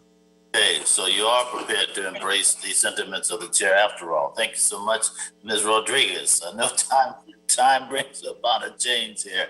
All right, Mr. Llewellyn, take note of the fact that I'm winning at this point. Ms. Rahman, the floor is yours. No revisionist history here, Mr. Chair. And Mr. Chair, I've taggled with you before. You always win. Yes, proceed. yes, but we're always proceeding. We're good. Ms. Rahman, would you please proceed? Thank you. Yeah, I had a question about the inclusion of the winter shelter beds in the roadmap, which, you know, I think it's good to extend those winter shelter beds till the end of May for sure, especially since, at least in my district, they're in parks that are not currently park facilities that are not being used because of COVID. So it's a smart thing to do. I'm curious about what happens after May 31st. Did these get converted into other kinds of housing options? And is that money guaranteed in this roadmap for that conversion? Yes, council member, we don't feel we can, whatever the law is under the agreement, but we think the intent of the agreement was they're year-round beds, but they don't have to be the same bed. So for example, we're building many tiny home developments that will be open later in the year. So we don't think we should count a bed unless we intend to, should it be closing, some of these facilities will close, that it's picked up by another bed and we will pay for the bed the entire year. It will not necessarily be the same bed. So it's similar with rapid rehousing where they may rent one unit and for whatever reason they don't rent the unit, but they have to continue a rental unit that we are paying for through the roadmap. So there will be a year, any bed we start, we'll pay for all year. Got it. And the rapid rehousing vouchers are, you know, at least from outreach workers that I speak with, are a very useful tool to get people housed and to keep them housed. Is there, what are the barriers that LAHSA is facing as they're bringing those online, and what can the city do to support expanding that number? You know, I hate to sort of ask that to be LAHSA, who's not here. I think, quite frankly, the private sector is tight and they are having trouble getting enough units. They haven't told us it's money. Oh, Jose's here. So I do think that it is a very good modality that your council has endorsed, that the county has endorsed as a humane and effective modality. I just think there's going to be an issue if we have enough units out there in a tight rental market, even with, obviously, with COVID. So one thing we are talking to LAHSA about is what do they have told us what they realistically expect they can do by the April deadline. And we are starting the conversation of what they can realistically do by the end of the year deadline and whether they can do as many as they originally thought. You know, they, of course, appeared before your committee and council and said they believed strongly they could do 3,000. I think we all need to revisit that. Right? Okay. Ms. Rahman, good for now? Yeah, that's helpful. I guess I would be very curious to know how the city can support them in expanding that as well. You know, are there mechanisms working through HSID or, Council member, we have asked if, we've certainly, your council, the mayor, we've done things with landlord associations. We've asked people to, lean on landlords. We are now funding, as you may know, we're sort of funding a sort of landlord support is part of the Measure H program, so that landlords who are concerned that a tenant might get out of control and they wouldn't know what to do, they have somebody they can call. We have, lease in programs. So we have, working with LASA, the city and the county, we've tried to make rent these sort of vouchers as attractive as possible. And I think LASA is looking again about, are there more things we have to do? Or honestly, are there not enough units, at which point we're going to have to make some other decisions about it. All right, thanks very much, Ms. Rahman. Members of the committee, lest we be accused of being inattentive or disingenuous in our deliberations of the day, it causes me to want to pose the question, Mr. Llewellyn, Ms. Barkley, and those represented on the call from LASA. We can seek to drill down on the roadmap. We can reference room key and the various elements. We can talk about the market being tight. But real talk seems to suggest to me that what's necessary is to ask ourselves, what resources are we bringing to bear that facilitates our avoiding the circumstances with which this committee is, this city is contending right now in Echo Park? What does the roadmap do to help avoid such crises, such circumstances that have enveloped not only the entire city, state, but the nation? National news focused on this. And so it seems to me, if we have a roadmap, how relevant is the roadmap to our unlocking of the crisis with which this city is confronted? And what are the steps that need to be taken? What's missing currently that we need to aggressively address in order to restore a sense of confidence in our ability to manage our crises, absent an extraordinary, you might call it, display of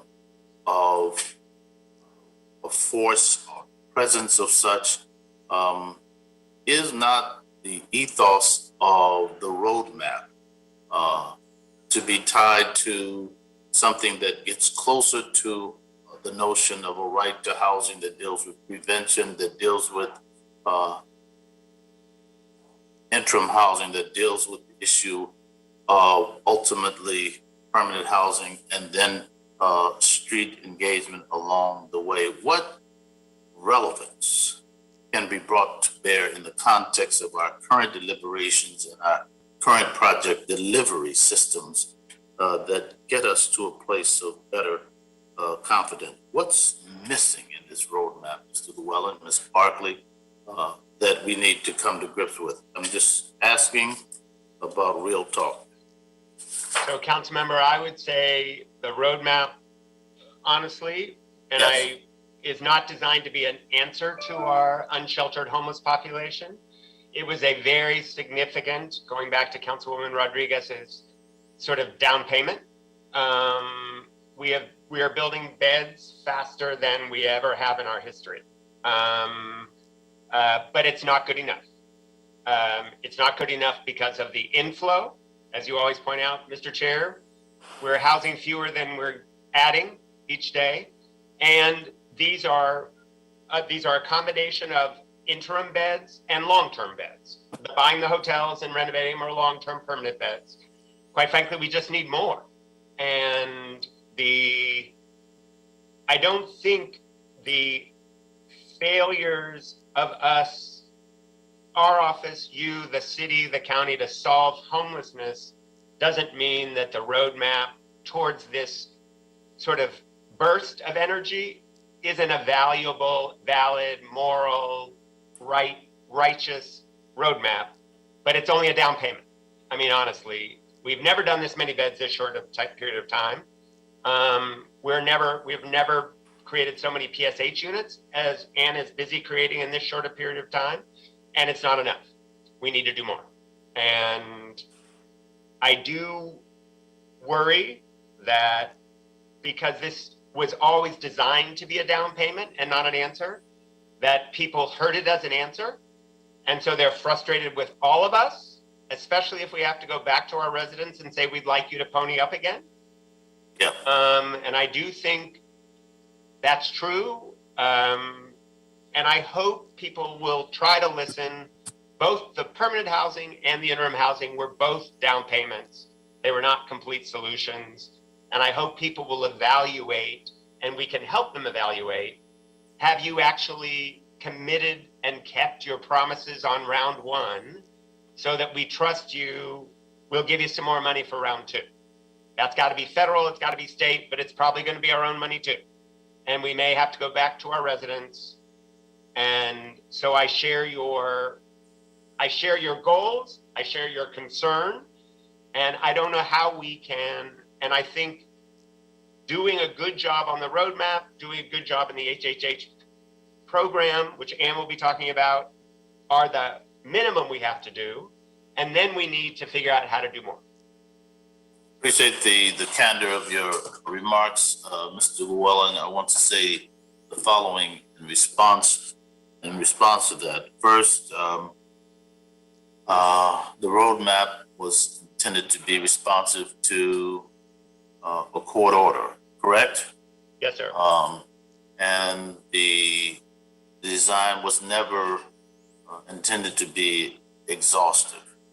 The second point that I want to make is, as we speak, the city lacks a framework within which it can operate to address the significance or the magnitude of the crisis that we call homeless.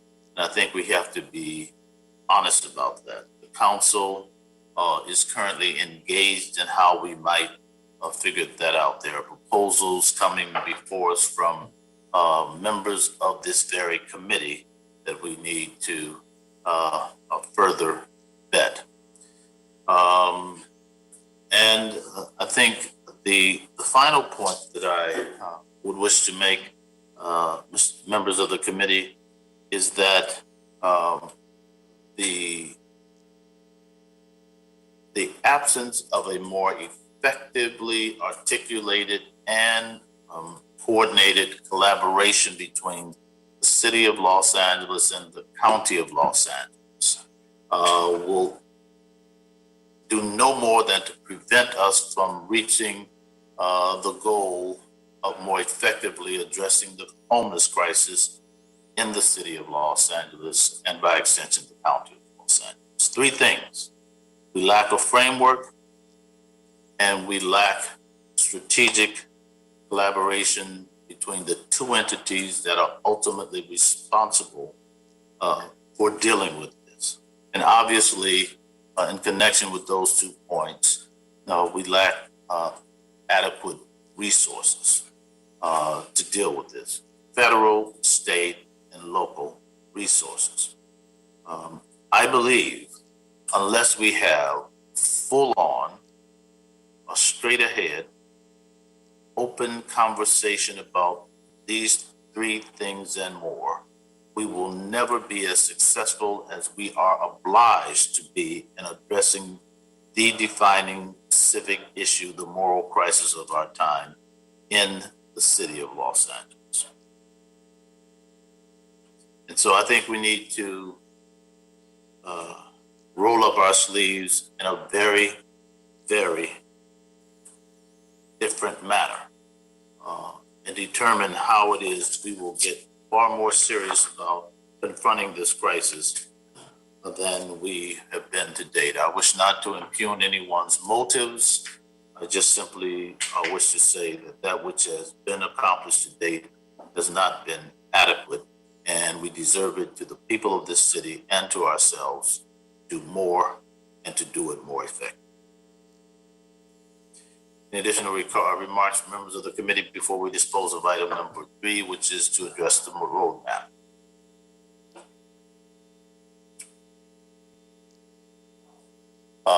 Ms. Rahman, do I see your hand? Yeah, I mean, I just wanted to say thank you for making that connection between what the roadmap is supposed to be doing for us in Los Angeles and where we find ourselves today.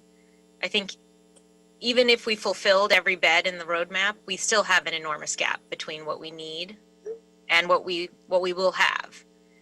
And I think what, for me, the roadmap presents and what the agreements under the case have presented is to present a model for how we deal with homelessness in Los Angeles that looks really different from how the city has dealt with it in ever before, which is that if you go out, do focused outreach over a period of time, that if you offer real, genuine options for people for getting housed, and that if you offer that in a context where people who are experiencing homelessness and the outreach workers who are going out can develop real relationships of trust, that we can get people housed and we can do that in a way that works for everybody.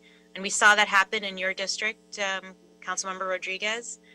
We saw that happen in District 3. We saw that happen in District 11. And I'm really disappointed that what should have been a success story in Echo Park Lake, I think, is not being read that way because of the entry of police last night. And 158 people were housed there over a very short period of time. It's an incredible achievement. But I think what we need to figure out as a committee is really how we bring those lessons that we've learned from these success stories that we've had, where you've had this dedicated outreach combined with housing units, and make that into the operating principle for how we respond to homelessness in Los Angeles. How do we propagate that from this committee? And how do we make it so that it's a rule for the entire city? You know, and how do we make it so that each of us can be successful in dealing with this issue with all of the people who are experiencing homelessness in our own districts?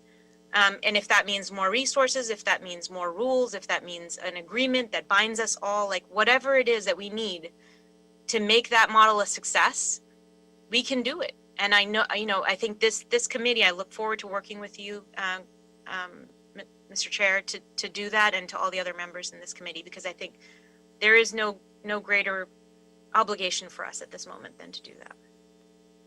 100%, Ms. Rahman. Additional comments from any members of the committee at this moment? Yeah, Mr. Chair, I apologize. I had to get up. And so I kind of lost maybe the gist of the conversation that was taking place. One thing I want to put out there is, for the CAO's office, for HSID and ANSUL also too, is that as we look towards construction and as we look towards acquisition and rehabilitation, project Home Key, that we also look at scattered site master leasing, because ultimately at the end of the day, I kind of got a good feeling that when we talk about the number of units that we're going to have online to house the sizable population of unhoused community members, whether it be in Echo Park or elsewhere, a good number of the units we're going to have will be from master leasing, scattered site, because the capital costs are not needed. We'll have the wraparound services from the county eventually, But I really want to focus on that. And clearly, for example, when I proposed my plan, A Way Home 25 by 25, because I always felt to a large degree that we're meandering without a really clear, coherent, strategic goal and objective that we want to hit for our unsheltered and sheltered unhoused community members. So I'm agnostic ultimately at the end of the day with regards to what roof is over their head, whether it's a newly constructed project from a nonprofit developer or even a for-profit developer, and we get value. Whether it is money that we draw down from the state in the acquisition of physical assets, in this case, the hotel rooms, and we rehab them and convert them for permanency, or whether, again, it is a scattered site master leasing that doesn't ghettoize, if you will, isolate and contain, primarily people of color of the lowest economic means imaginable in one geographical location. But we have sites that for leasing that are for everywhere. And I got a feeling when the dust settles, whether I'm here or not, or my colleagues are here or not at the time, that when we evaluate it, the majority of the bulk is going to be scattered site master leasing, because the units are available and they're scattered throughout. And it gives them, just our folks a new lease on life. We're all on the same page. It doesn't make a difference if you're a newbie to this or if you're a veteran. Everyone's on the same page. And oftentimes we're really getting into minutia of all the dynamics, stuff that's important, but ultimately we've got to move with a sense of urgency, which we all share. And I think that was demonstrated, obviously, when Mr. Riley Thomas was a county board supervisor, and I said a few moments ago, he spearheaded Measure H. My involvement with regards to housing, homeless housing in particular, was almost limited to almost non-existent. But nonetheless, I made a decision to write No Place Like Home, which eventually became Proposition 2 and was passed by the voters in 2018. So we just got to move with a sense of urgency, because I know Echo Park is a flashpoint, but let's be very focused. We have a lot of sizable populations throughout the city of LA, throughout the county of Los Angeles. It is not unique to the circumstances of Echo Park specifically. And I obviously I can't get into all the details because I don't know all the details of communication or lack thereof.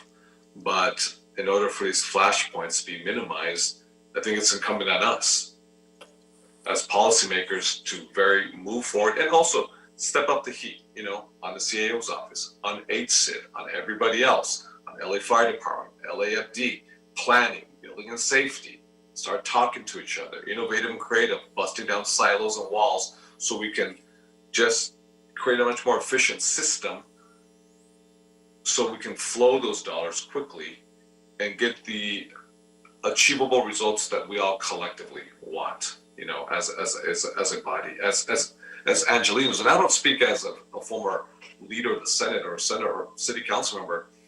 I just speak as a resident of the city of LA and a resident of City 14. Thank you very much, Mr. Chair. Thank you, Mr. De Leon. I take the point in terms of some agnosticism with respect to the type of housing. I believe that we ought to have a range of options in terms of the products that are on the market for people. I think you said you don't care what kind of roof it is as long as they have a roof. I essentially agree with that. I believe in a right to a roof, a right to a door, a right to a bed, a right to housing. I do not embrace, for the record, a right to a park bench or a right to a sidewalk.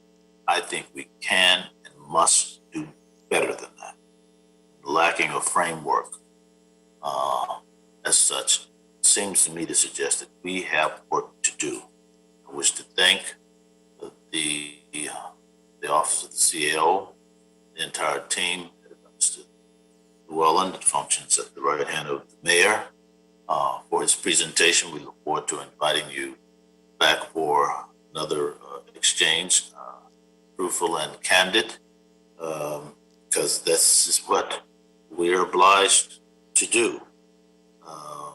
Mr. Clerk, the item is before us as amended. Please call the roll. Thank you. Councilmember Ridley Thomas.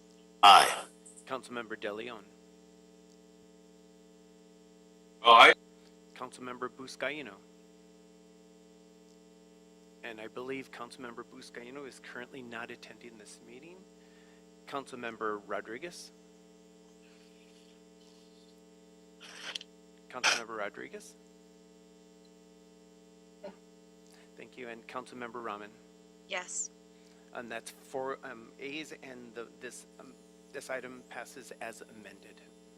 Thank you very much, Mr. Clerk and members of the committee. With your permission, we'll now turn to items 7 and 9. Please read the items for the record, Mr. Clerk. And would you like me to read both 7 and 9? Yes, we're going to take them up together. Thank you.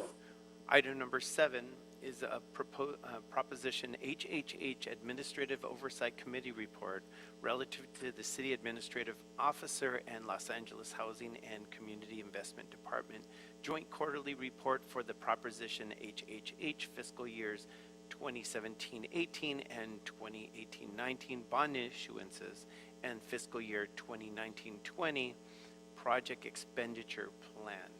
And item number 9 is a proposition HHH Administrative Oversight Committee report relative to a request to amend the proposition HHH Permanent Supporting Housing Loan Program fiscal year 2020-21 project expenditure plan to include 4 supporting housing projects from proposition HHH PSH Loan Program pipeline.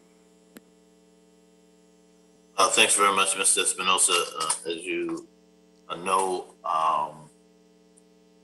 members of the committee, Ms. Sewell is the hardest working general manager in the area of housing and community development and investment that the city of Los Angeles has to offer. And so we thank her for being here.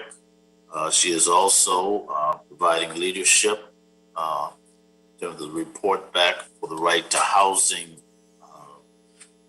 discussion that we've been entertaining for the past several months now in the city of Los Angeles. So we are looking forward to that. There's implications for going upstream and doing more eviction defense and the range of things that are embedded in her report today. So I want to say, would you please provide us a high-level overview and what Proposition HHH is and what information is contained in these 2 reports. It's my understanding that the report, that is item number 7, provides a summary of the projects that are funded, deeply affordable as we refer to them, as well as 2 quarters of project updates otherwise.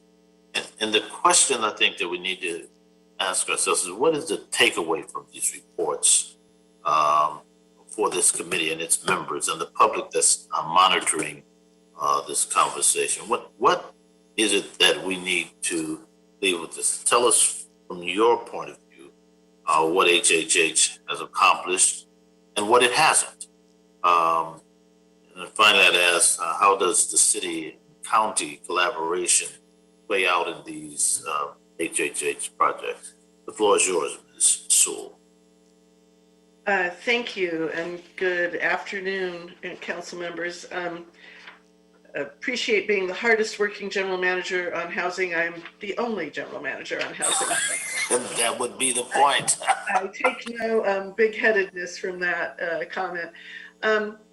As you know, HHH passed in 2016 is a tax that we pass through to the property tax bills of our residents, myself included. And we don't do it, on an even basis every year. We basically, as the money goes out the door, the tax indebtedness gets added on and put onto the bills. And what the quarterly report looks at is the work done by the Citizens Oversight Committee created by Measure HHH and the Administrative Oversight Committee that then comes through this committee and goes to the council, that talks about a project expenditure plan. Every time you all approve a project, it goes into the project expenditure plan, and eventually, as the money gets out the door from the controller's office, it becomes eventually months later shows up on the overall property tax bill. So this is really a somewhat narrow view of the HHH process, is really in approving the project expenditure plan. And there are two components to it, usually, that we tell the Oversight Committee and yourselves about. There's the facilities part that Meg and Yolanda and the City Administrative Officer deal with, and the detail on the project summary. So I am happy to turn to Andre Perry and the HSID staff. Really, all the praise about getting a project closing every week and projects on goes to Andre and his hardworking team. So I could turn over to him and then ask the CAO if they would like to talk about the facilities part. All right, thank you. Andre? Hi, this is Andre Perry with HSID LA. Can you all hear me okay? Can hear you. Great. As Ansel mentioned, I'm the Proposition HHH unit manager. I also oversee the taxes on bond unit for HSID LA. As you recall, the majority of the HHH permanent supportive housing loan programs were intended to marry with taxes on bonds. And so the hurdle to getting to the closing line not only includes obviously having the project ready in terms of the entitlements and the rental subsidy and the other things that go along with getting a project closed, but then ultimately moving to the finish line with securing bonds. So 2020 was an interesting year for us all because at the state level, the bond allocation was split between residential properties as well as the construction of an infrastructure rail line between Victorville and Las Vegas. And so this created a universe where for the first time in, I would say, almost 13 years, the taxes on bond program was competitive. But notwithstanding that, plus notwithstanding COVID, HSID LA and the city did very well, relatively speaking, with respect to the number of projects that it was able to underwrite, submit, and receive awards. So just to give some context, at the beginning of 2020, we had, over the 3 years of the HHH program, 25 projects that were in some phase of construction. By the end of the year, we had 49. So we closed an additional 24 projects within 12 months during COVID. So I would say it was a huge achievement for us. While closing those projects, we were also able to submit for consideration 42 projects to CIDLAC, of which 33 of them actually received awards. And those projects will be moving forward with closings shortly. So things are moving at a very good pace. We're looking forward to the additional closings. As Ann mentioned a few moments ago, it seems like we're closing new projects every day. And the more that we get to the process of closing those and constructing those, the more likely we'll be able to get people experiencing homeless housed. Thank you for your time. Thank you. Ann? Thank you. Yes, as Andre said, we've moved 2 more projects from the soon to close into construction since the last time we reported to you. And we're actually rushing around trying to see if there's anything else that could be shoved into the temporary certificate of occupancy position before the April 15th deadline. So we are definitely working hand in glove with the City Administrative Office on that. Anybody from the CAO like to report on the facilities? Or Mr. Chair, would you like to? The 4 projects are specific approvals to the PEP that to add those projects to the PEP normally you also see them separately as they go through for the HHH commitment. Right. I think we're okay unless there are questions from members of the committee in this regard. The overarching questions that I posed would be useful for us to get a response on. To clarify, Mr. Chair, the overarching question of how are we moving forward on the right to housing and on the nexus between our work and the county? The latter in particular. Great. So each one, every single HHH housing project relies not only on the capital money that HHH puts in, and as Andre said, on other money from tax credits and things, but on money from the county to provide the case management services that help people stay housed, as well as money from the housing authority to provide the rental subsidy, because most of these people experiencing homelessness cannot afford to pay $700 a month in rent, which is what it really takes to operate one of these buildings. So, so the county has been funding most of the intensive case management work out of Measure H, which is, as we've heard, because of sales taxes and COVID, was stretched this year, but also out of the Department of Mental Health budget. So we are continuing to get those contracts and to move forward with them. And they've been a really terrific partner and a thought partner in how the mix of tenants work and how this fits into the rest of our goals. It is useful to know, and Mr. De Leon, I see your hand, so I once wish to acknowledge you. But it would be useful for the committee's edification, I believe, Ms. Sewell, to answer the question about city-county collaboration as it relates to HHA. I think much of what is assumed to be the case is the city focuses on the services, which is going to be case management, the full array of what that entails. Might you comment on the extent to which the city, that is the county, participates in the capital construction aspect of it? And is there a number in your head as to what that is on average? It may be useful for the committee to have an appreciation for that.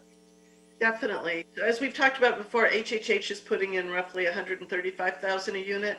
Each development, then the next stop is usually the county, where they are either requesting No Place Like Home funds, which Councilmember De Leon was talking about, instrumental in creating while he was at the Senate. And also the county has $100 million a year housing trust fund that was created by the, I know I always get yelled at for saying it came out of the redevelopment funds, the property tax funds, but it came at the same time. It's general fund that went into it at the same time that we got rid of redevelopment. Appropriately, yeah. Yeah.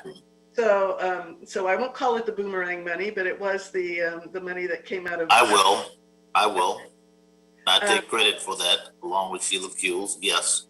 Appreciate that. So the county got the bulk of the, when redevelopment stopped, people didn't stop paying their property taxes. Instead of going to the redevelopment housing trust fund, it went mostly to the county, as well as the schools and the mosquito abatement district and whoever.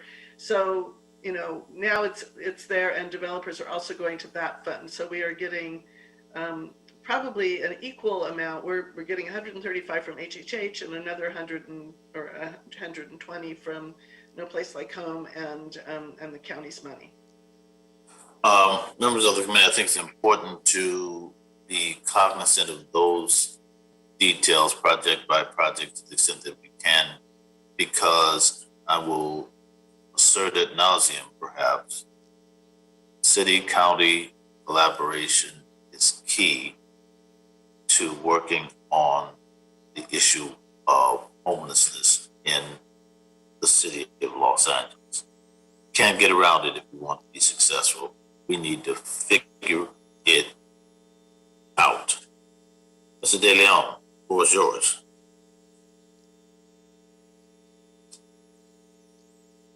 Thank you very much, Mr. Chair, and thank you, Ann. Thank you for the HSID report today. I was looking over the various projects listed in the attachments, and the cost per unit cover a really wide range. For example, the Florence Town project in CD9 is building 51 units at a cost of $309,000, which is very good. Yet the Ruth Teague homes, also in CD9, is just a few blocks away, building 52 units, are costing $715,000. Can you elaborate as to why there's such a great disparity or difference in between the two projects that are just, I think, a few blocks away from each other? Apologize. I need to ask Andre if he could. I could give you generalities. Sometimes it's free land, whatever, but I don't know. I don't hold that in my head. So, Andre, do you know those projects? Yeah, I will say that it is difficult, council member, to just pulling two like that. But certainly we can, with a little bit more prep time, can do the comparisons and the variance. I will say this. From what I recall on Florence Town, that deal was a non-tax credit, non-bond project. So by virtue of the fact that it just used HHH and traditional financing, things like bond cost and other additional expenses that would be required of the deal were just not involved in the capital stack. Additionally, notwithstanding the close proximity, there has to be something to be said about the unit count. So obviously, if projects that are over a certain number of units are in the city, they are subject to the PLA. Projects are over a certain number of stories, they are subject to commercial prevailing wage. And so it depends with regards to the type of source that you're using, the number of stories, the number of units, and also with respect to the site, how close is that project to utilities, et cetera. So while we can say that there may be similarities with respect to a location, unfortunately, there are other aspects that go along with respect to a particular project in terms of design, total units, et cetera, that may cause the differences with regards to a per unit basis. Just reminding everyone, and I think Ann mentioned it before, notwithstanding those variances, the HHH program does distribute only 140 a door. And so it is up to the developer, if the developer is proposing a project that has additional variables, to go and find those other funding sources. And those funding sources, as I mentioned before, may be private, may be public. They may involve even tax credits, which are available with the successful award of taxes on bonds. So in the particular case of Florence Town, they did not need that. So they just did primarily private financing. Ruth Teague, if I recall correctly, was a 9% tax credit deal. So it was able to actually receive a larger amount of federal tax credits through a statewide competition, which benefited the city in that was additional resources that the city did not have to pay, which made that project viable. No, That answers my question. Yeah, it does. It was comprehensive without knowing, obviously. Without knowing, I was going to ask the question. I do appreciate it, Andre, as well as is Ann. Let me say this. So I can appreciate the things that you just communicated. I have an amending motion, and it's a very friendly one, and it's just about some reporting back that I'd like to ask that HSID look at the projects and the report before us and sort of provide a best practices, a best practices report back to us that delineates, why certain projects have been able to keep costs down and others haven't. I think Andre, just verbalized, some really good differences between the two projects, even though, they're a few blocks, separate from each other. And I think that I got down here, I'd like the report to look at the various factors that contribute to costs, such as financing, site constraints, construction costs. We know that wood, lumber has increased exponentially since last year, so that we can see what works and start applying it, on a larger scale so we can get the best bang for the buck. And the reason why I say this is this. I think our chair and our CAO, Rich Lewin, just mentioned that whether it's federal, whether it's state, we're eventually most likely going to go to our electorate, to our voters, and ask them, to move forward with a 2.0 version, a 3.0 version of HHH. And I think that, and Ann, we had this conversation, and I think one of the sins of HHH, were how it was framed, how it was messaged, and that I think the electorate as a whole believed that HHH would be the panacea, or at least close to it, with regards to the housing crisis as it relates to our unhoused community members. And when we have the inflow and we have the cost factor and we have the magnitude of the crisis that's before us that is so visible, that the lack of confidence in re-upping, if you will, for a future version may be in peril. And I think that's why it would be very helpful so we figure out what are the best practices and look at, all of the potential costing out, which will be really critical for us as we will be in a position, Ms. Rahman, Ms. Rodriguez, Mr. Riley Thomas, as well as other folks, to go out to electorate and using our credibility and our capital to say, we believe that you need to re-up, if you will. And these are the reasons why you need to re-up.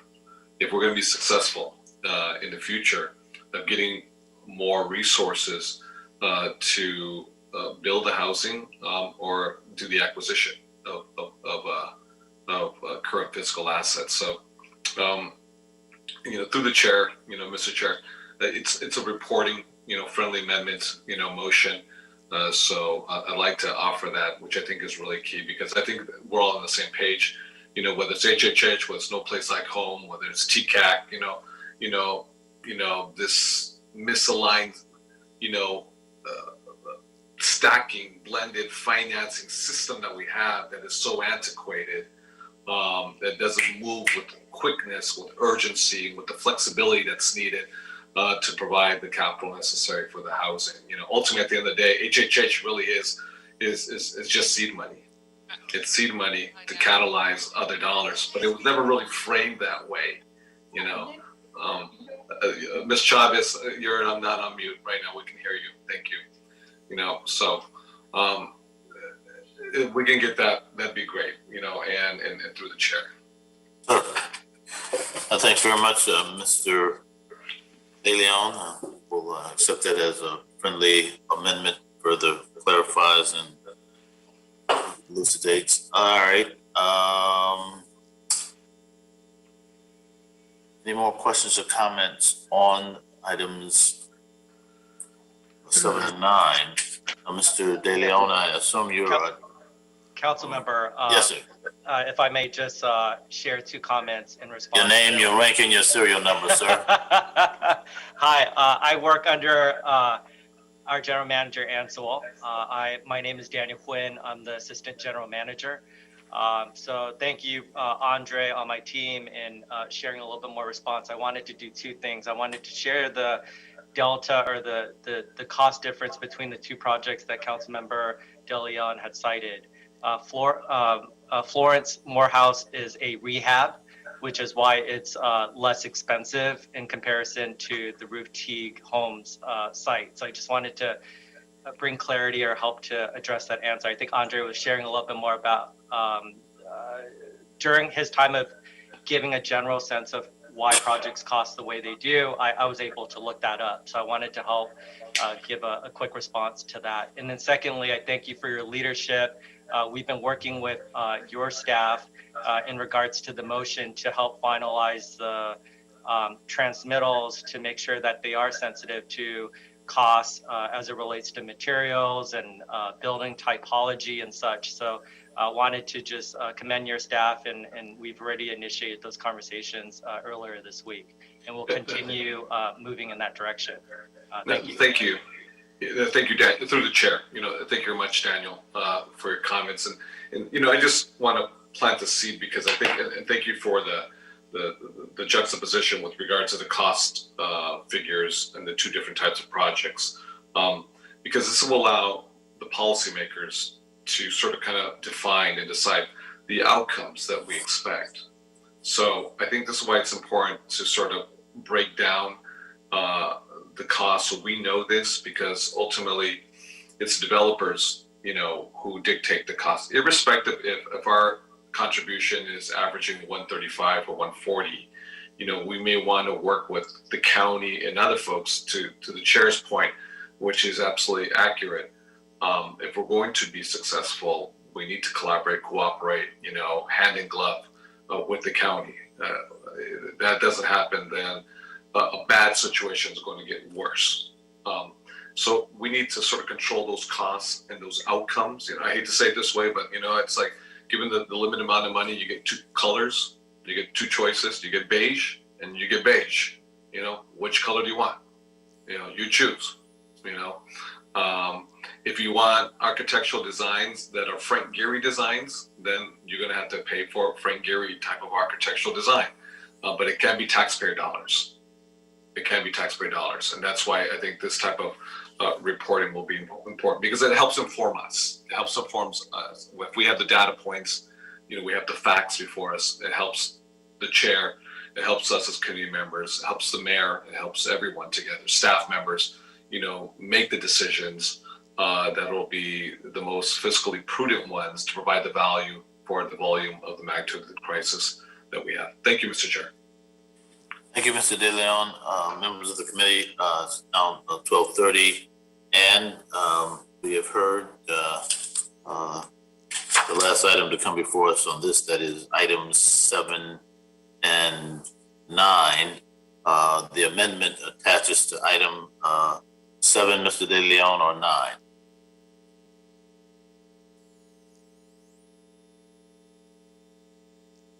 Sorry, Mr. Chair. The amendment would be for file item number 7.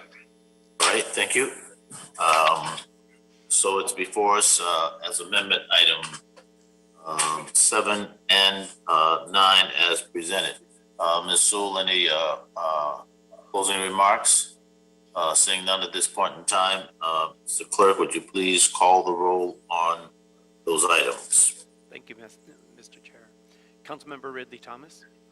Aye. Councilmember De Leon. Aye. Councilmember Buscaino. Councilmember Rodriguez. Aye. And Councilmember Rahman. Yes. That is 4 votes in the affirmative, and item 7 passes as amended. Item 9 is approved. Thank you very much. Members of the committee, that concludes the items that were to be discussed today. And with that being said, we will now adjourn the regularly scheduled meeting. May I note that we have a special committee meeting that we need to go into rather immediately. So stay put. Madam, Mr. Clerk, please call the roll. Yes, this is for the special meeting. Councilmember Ridley Thomas. Here. Councilmember De Leon. Here. Councilmember Buscaino. Councilmember Rodriguez. Here. And Councilmember Rahman. Here. 4 members and a quorum. It's a motion that we'll take up Corian Price, Rahman Ridley Thomas, relative to the development of a citywide framework to coordinate existing and new outreach teams to ensure persons experiencing homelessness have the best chance of successful placement and document interagency collaboration, including how specialized services are delivered to people in need at the street level or from referrals to providers. Obviously, this is very timely. This is why, in part, we're having a special committee. I'll call on Ms. Rahman to address the item a bit later if she's so inclined. But for now, our rules require that we have a public comment.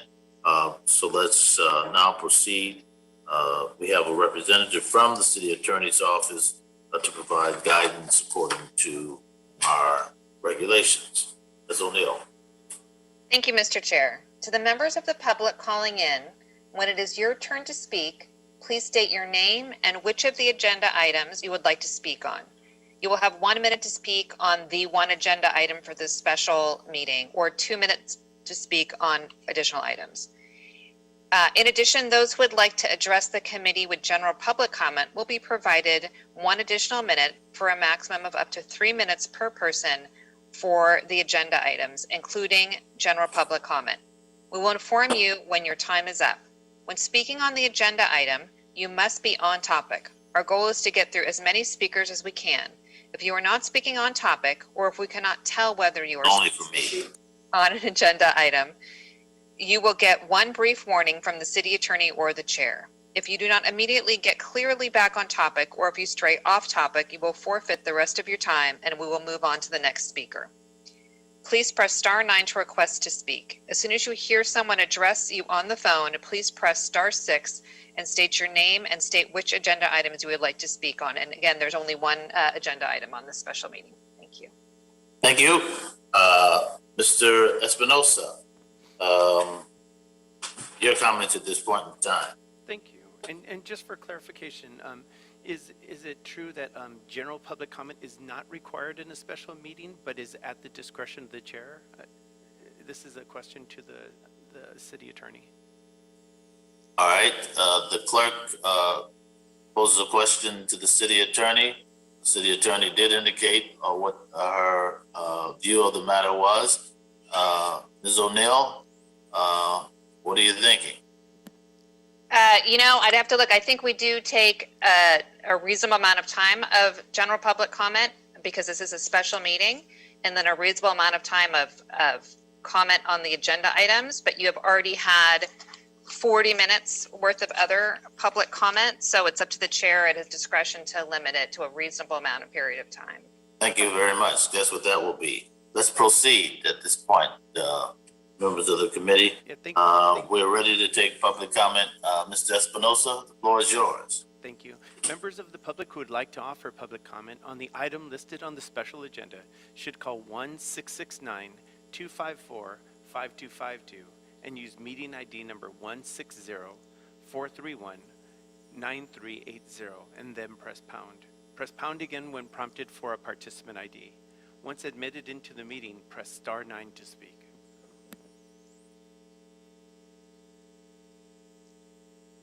All right. Let us then turn to the task at hand. Public comment. Caller with the last 4 numbers ending in 8408, please press star 6 to unmute yourself. Please state your name and you have 1 minute to speak on this item. Hi, my name is Peter Kloon.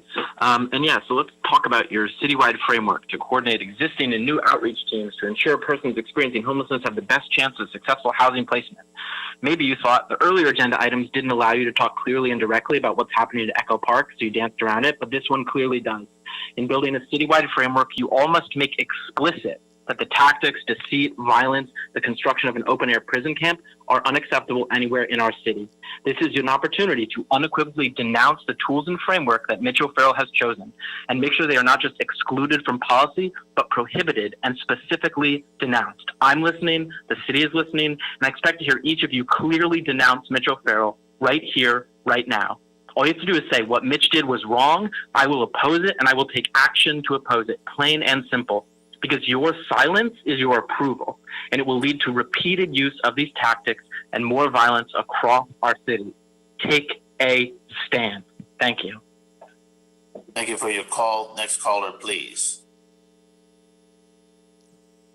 Caller with the last 4 digits ending in 8919, please press star 6 to unmute yourself. Please state your name and you have 1 minute to speak on this item. This is Wayne McFadden. Go ahead. Talking on the agenda item. You have 1 minute. Cool. Yeah, so I just kind of want to echo what the previous caller said. I think it's honestly shameful that none of you have spoken up. I know a few of you have posted tweets. Cynthia, I appreciate you showing up last night, but it's not enough. You need to go further. You need to unequivocally condemn this. I mean, if we're talking about a citywide framework, this is the exact type of things that will ensure no homeless person will want to work with the city. Why would they trust you when you come in the middle of the night with fences and cops and helicopters? Why would they trust you? Why would they accept any of your services? If you want to solve this, if you actually want to solve this, You need to call him out by name, Mitch O'Farrell, say what he did was wrong, and I'm opposing it, and I will never allow it to happen again. Anything short of that is fucking useless. Thank you for your call. Next speaker, please. Caller with the last four numbers ending in 9836. Please press *6 to unmute yourself. Please state your name and you have 1 minute to speak on this item. Hi, my name is Jordan Blakeman. I just want to talk. I'm in CD13, and I actually just had a recent experience. Actually, I have two things to talk about. Sorry. We had sweeps in my neighborhood two weeks ago that were unexpected, and I tried to call his office because, of course, none of us had any idea. We also have a vaccine clinic that opened up recently, and nobody had any idea. There's always things happening in our neighborhood that nobody's notified about, and then we're not able to respond about. I even called the office before asking if we could call our neighbors that were 65 plus because I was really inspired by the work that Nithya was doing to reach out to those who may not be paying attention to social media, as if they think that's enough to make sure people are notified on things and get access to them. Like, it's not enough. We need community driven people, and like, we have a community. We have people who will do the work and who will do this for you.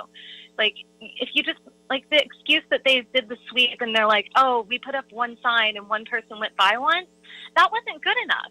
Like, they should have let community partners know. They should have let our neighborhood council know. They should have reached out to other groups so that way they got a heads up and we could work on dealing with the situation, because we're here. We want to help. We don't want to see all of this harm happening, like, right outside of our front door. I shouldn't have had to hold a woman while she was crying and getting a tarp. Like, that was not okay. Please just work with us and we can do this humanely. Thank you. And thank you. Next caller, please. Caller with the last four digits ending in 0907, please press *6 to unmute. Please state your name and you have 1 minute to speak on the item. Hi, my name's Allison Fowler, and first I want to thank you all for your work. It's been a great meeting, and I certainly also applaud the work of the CAO's office.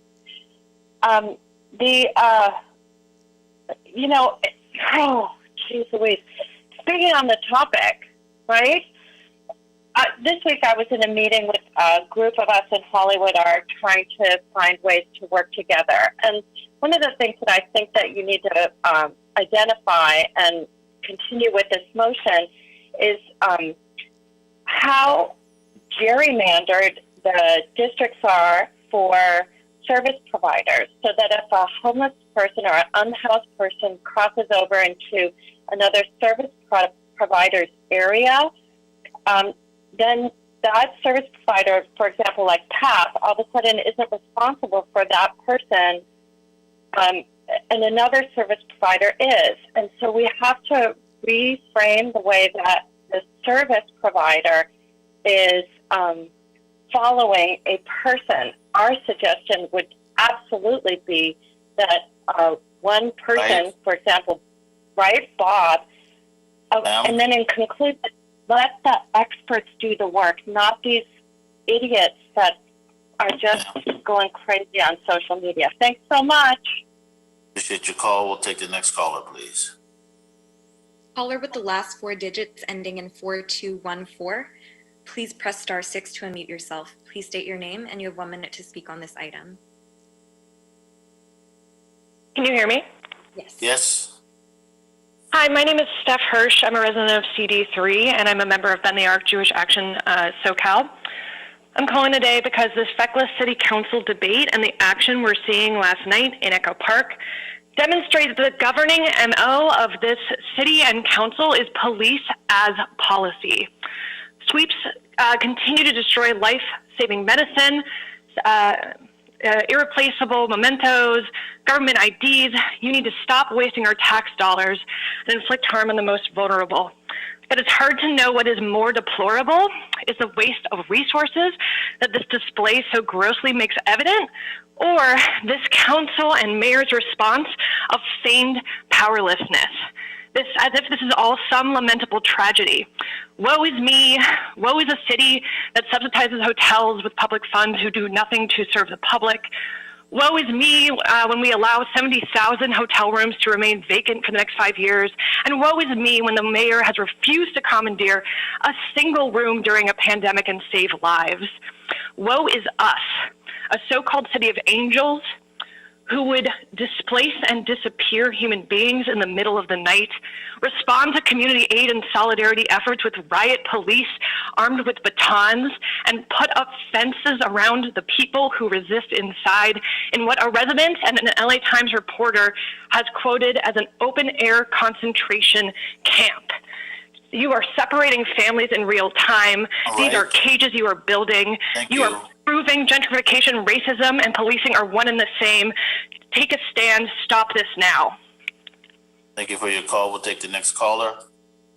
Caller with the last 4 digits ending in 1070, please press *6 to unmute yourself. Please state your name and you have 1 minute to speak on this item.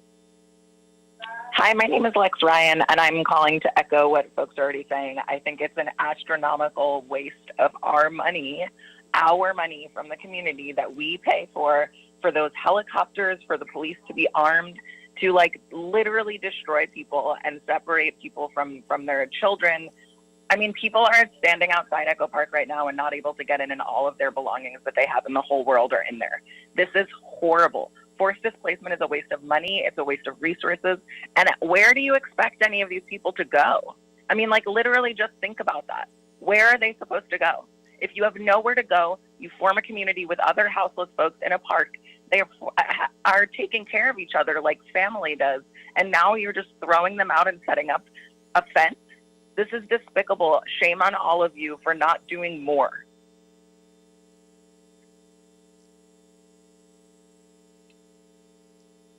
Next speaker, please. Caller with the last 4 digits ending in 0899, please press *6 to unmute yourself. Please state your name and you have 1 minute to speak on this item. Hello, my name is Stacy Dawson Stearns. I would like to thank the council members who have been acting behind the scenes, but I need to implore you to act in front of the scenes.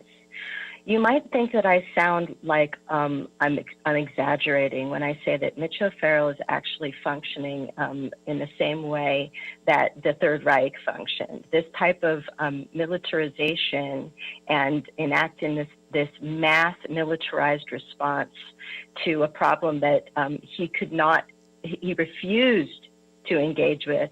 People have been asking to speak with him, and now he's going out into public and calling protesters a mob and saying that is why he deployed 400 LAPD and multiple helicopters last night. I think that Mark Ridley Thomas, Kevin DeLeon, Nithya Raman, I'm asking you to step forward and look at the way this is related to the Olympics, Garcetti, Wasserman. This is not a joke. We are entering into a very dangerous time, and I'm calling upon you to step forward and embrace your courage. Thank you very much. Well, thank you very much. Next speaker, please. Caller with the last 4 digits ending in 1403, please press *6 to unmute yourself. Please state your name and you have 1 minute to speak on this item.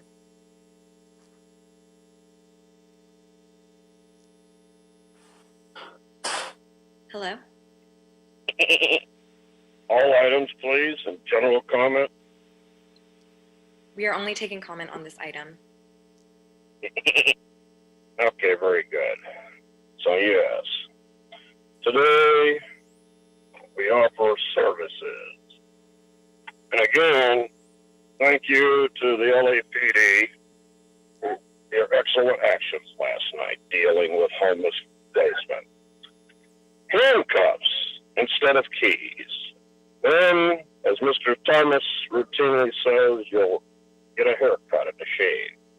Start wearing a suit, a tie, and acting professionally. That's what the plan here is. We're trying to sober up the drunks, the criminals, into a new society, modeled after the British. So thank you again for everything you're doing. And finally, Next caller, you're gonna get please. sued. Yay! You're gonna get.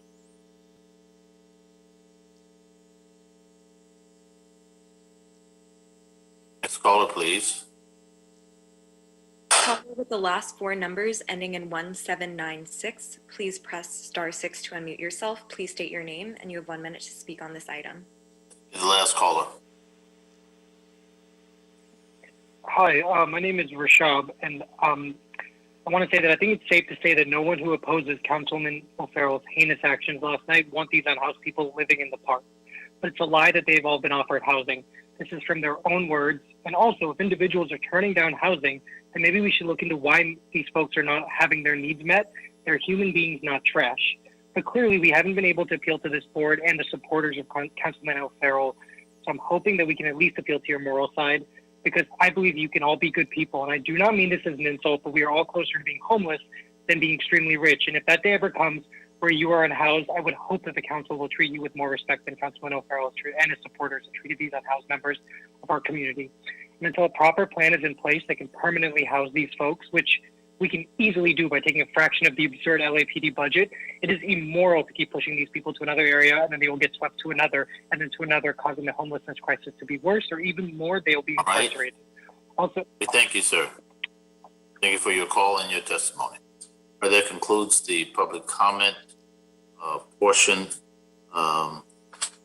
Clerk, there is a motion on the consent item. I'll extend a point of privilege to Ms. Rahman, should she wish to be heard on the item as a co-presenter.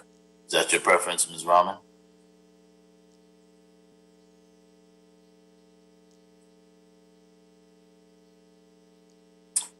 All right, hearing no. Ms. Rahman, did you wish to be heard on this at all?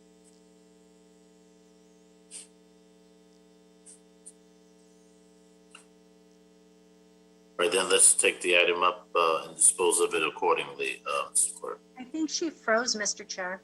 I'm taking note of that. Yeah. Mr. Espinoza, the item is before us on consent. This is a vote on item number 1 on the special agenda. Councilmember Ridley Thomas. Aye. Councilmember De Leon. Aye. Councilmember Rodriguez. And Councilmember Rahman. Sorry, my Wi-Fi or my internet got shut off. What are we doing?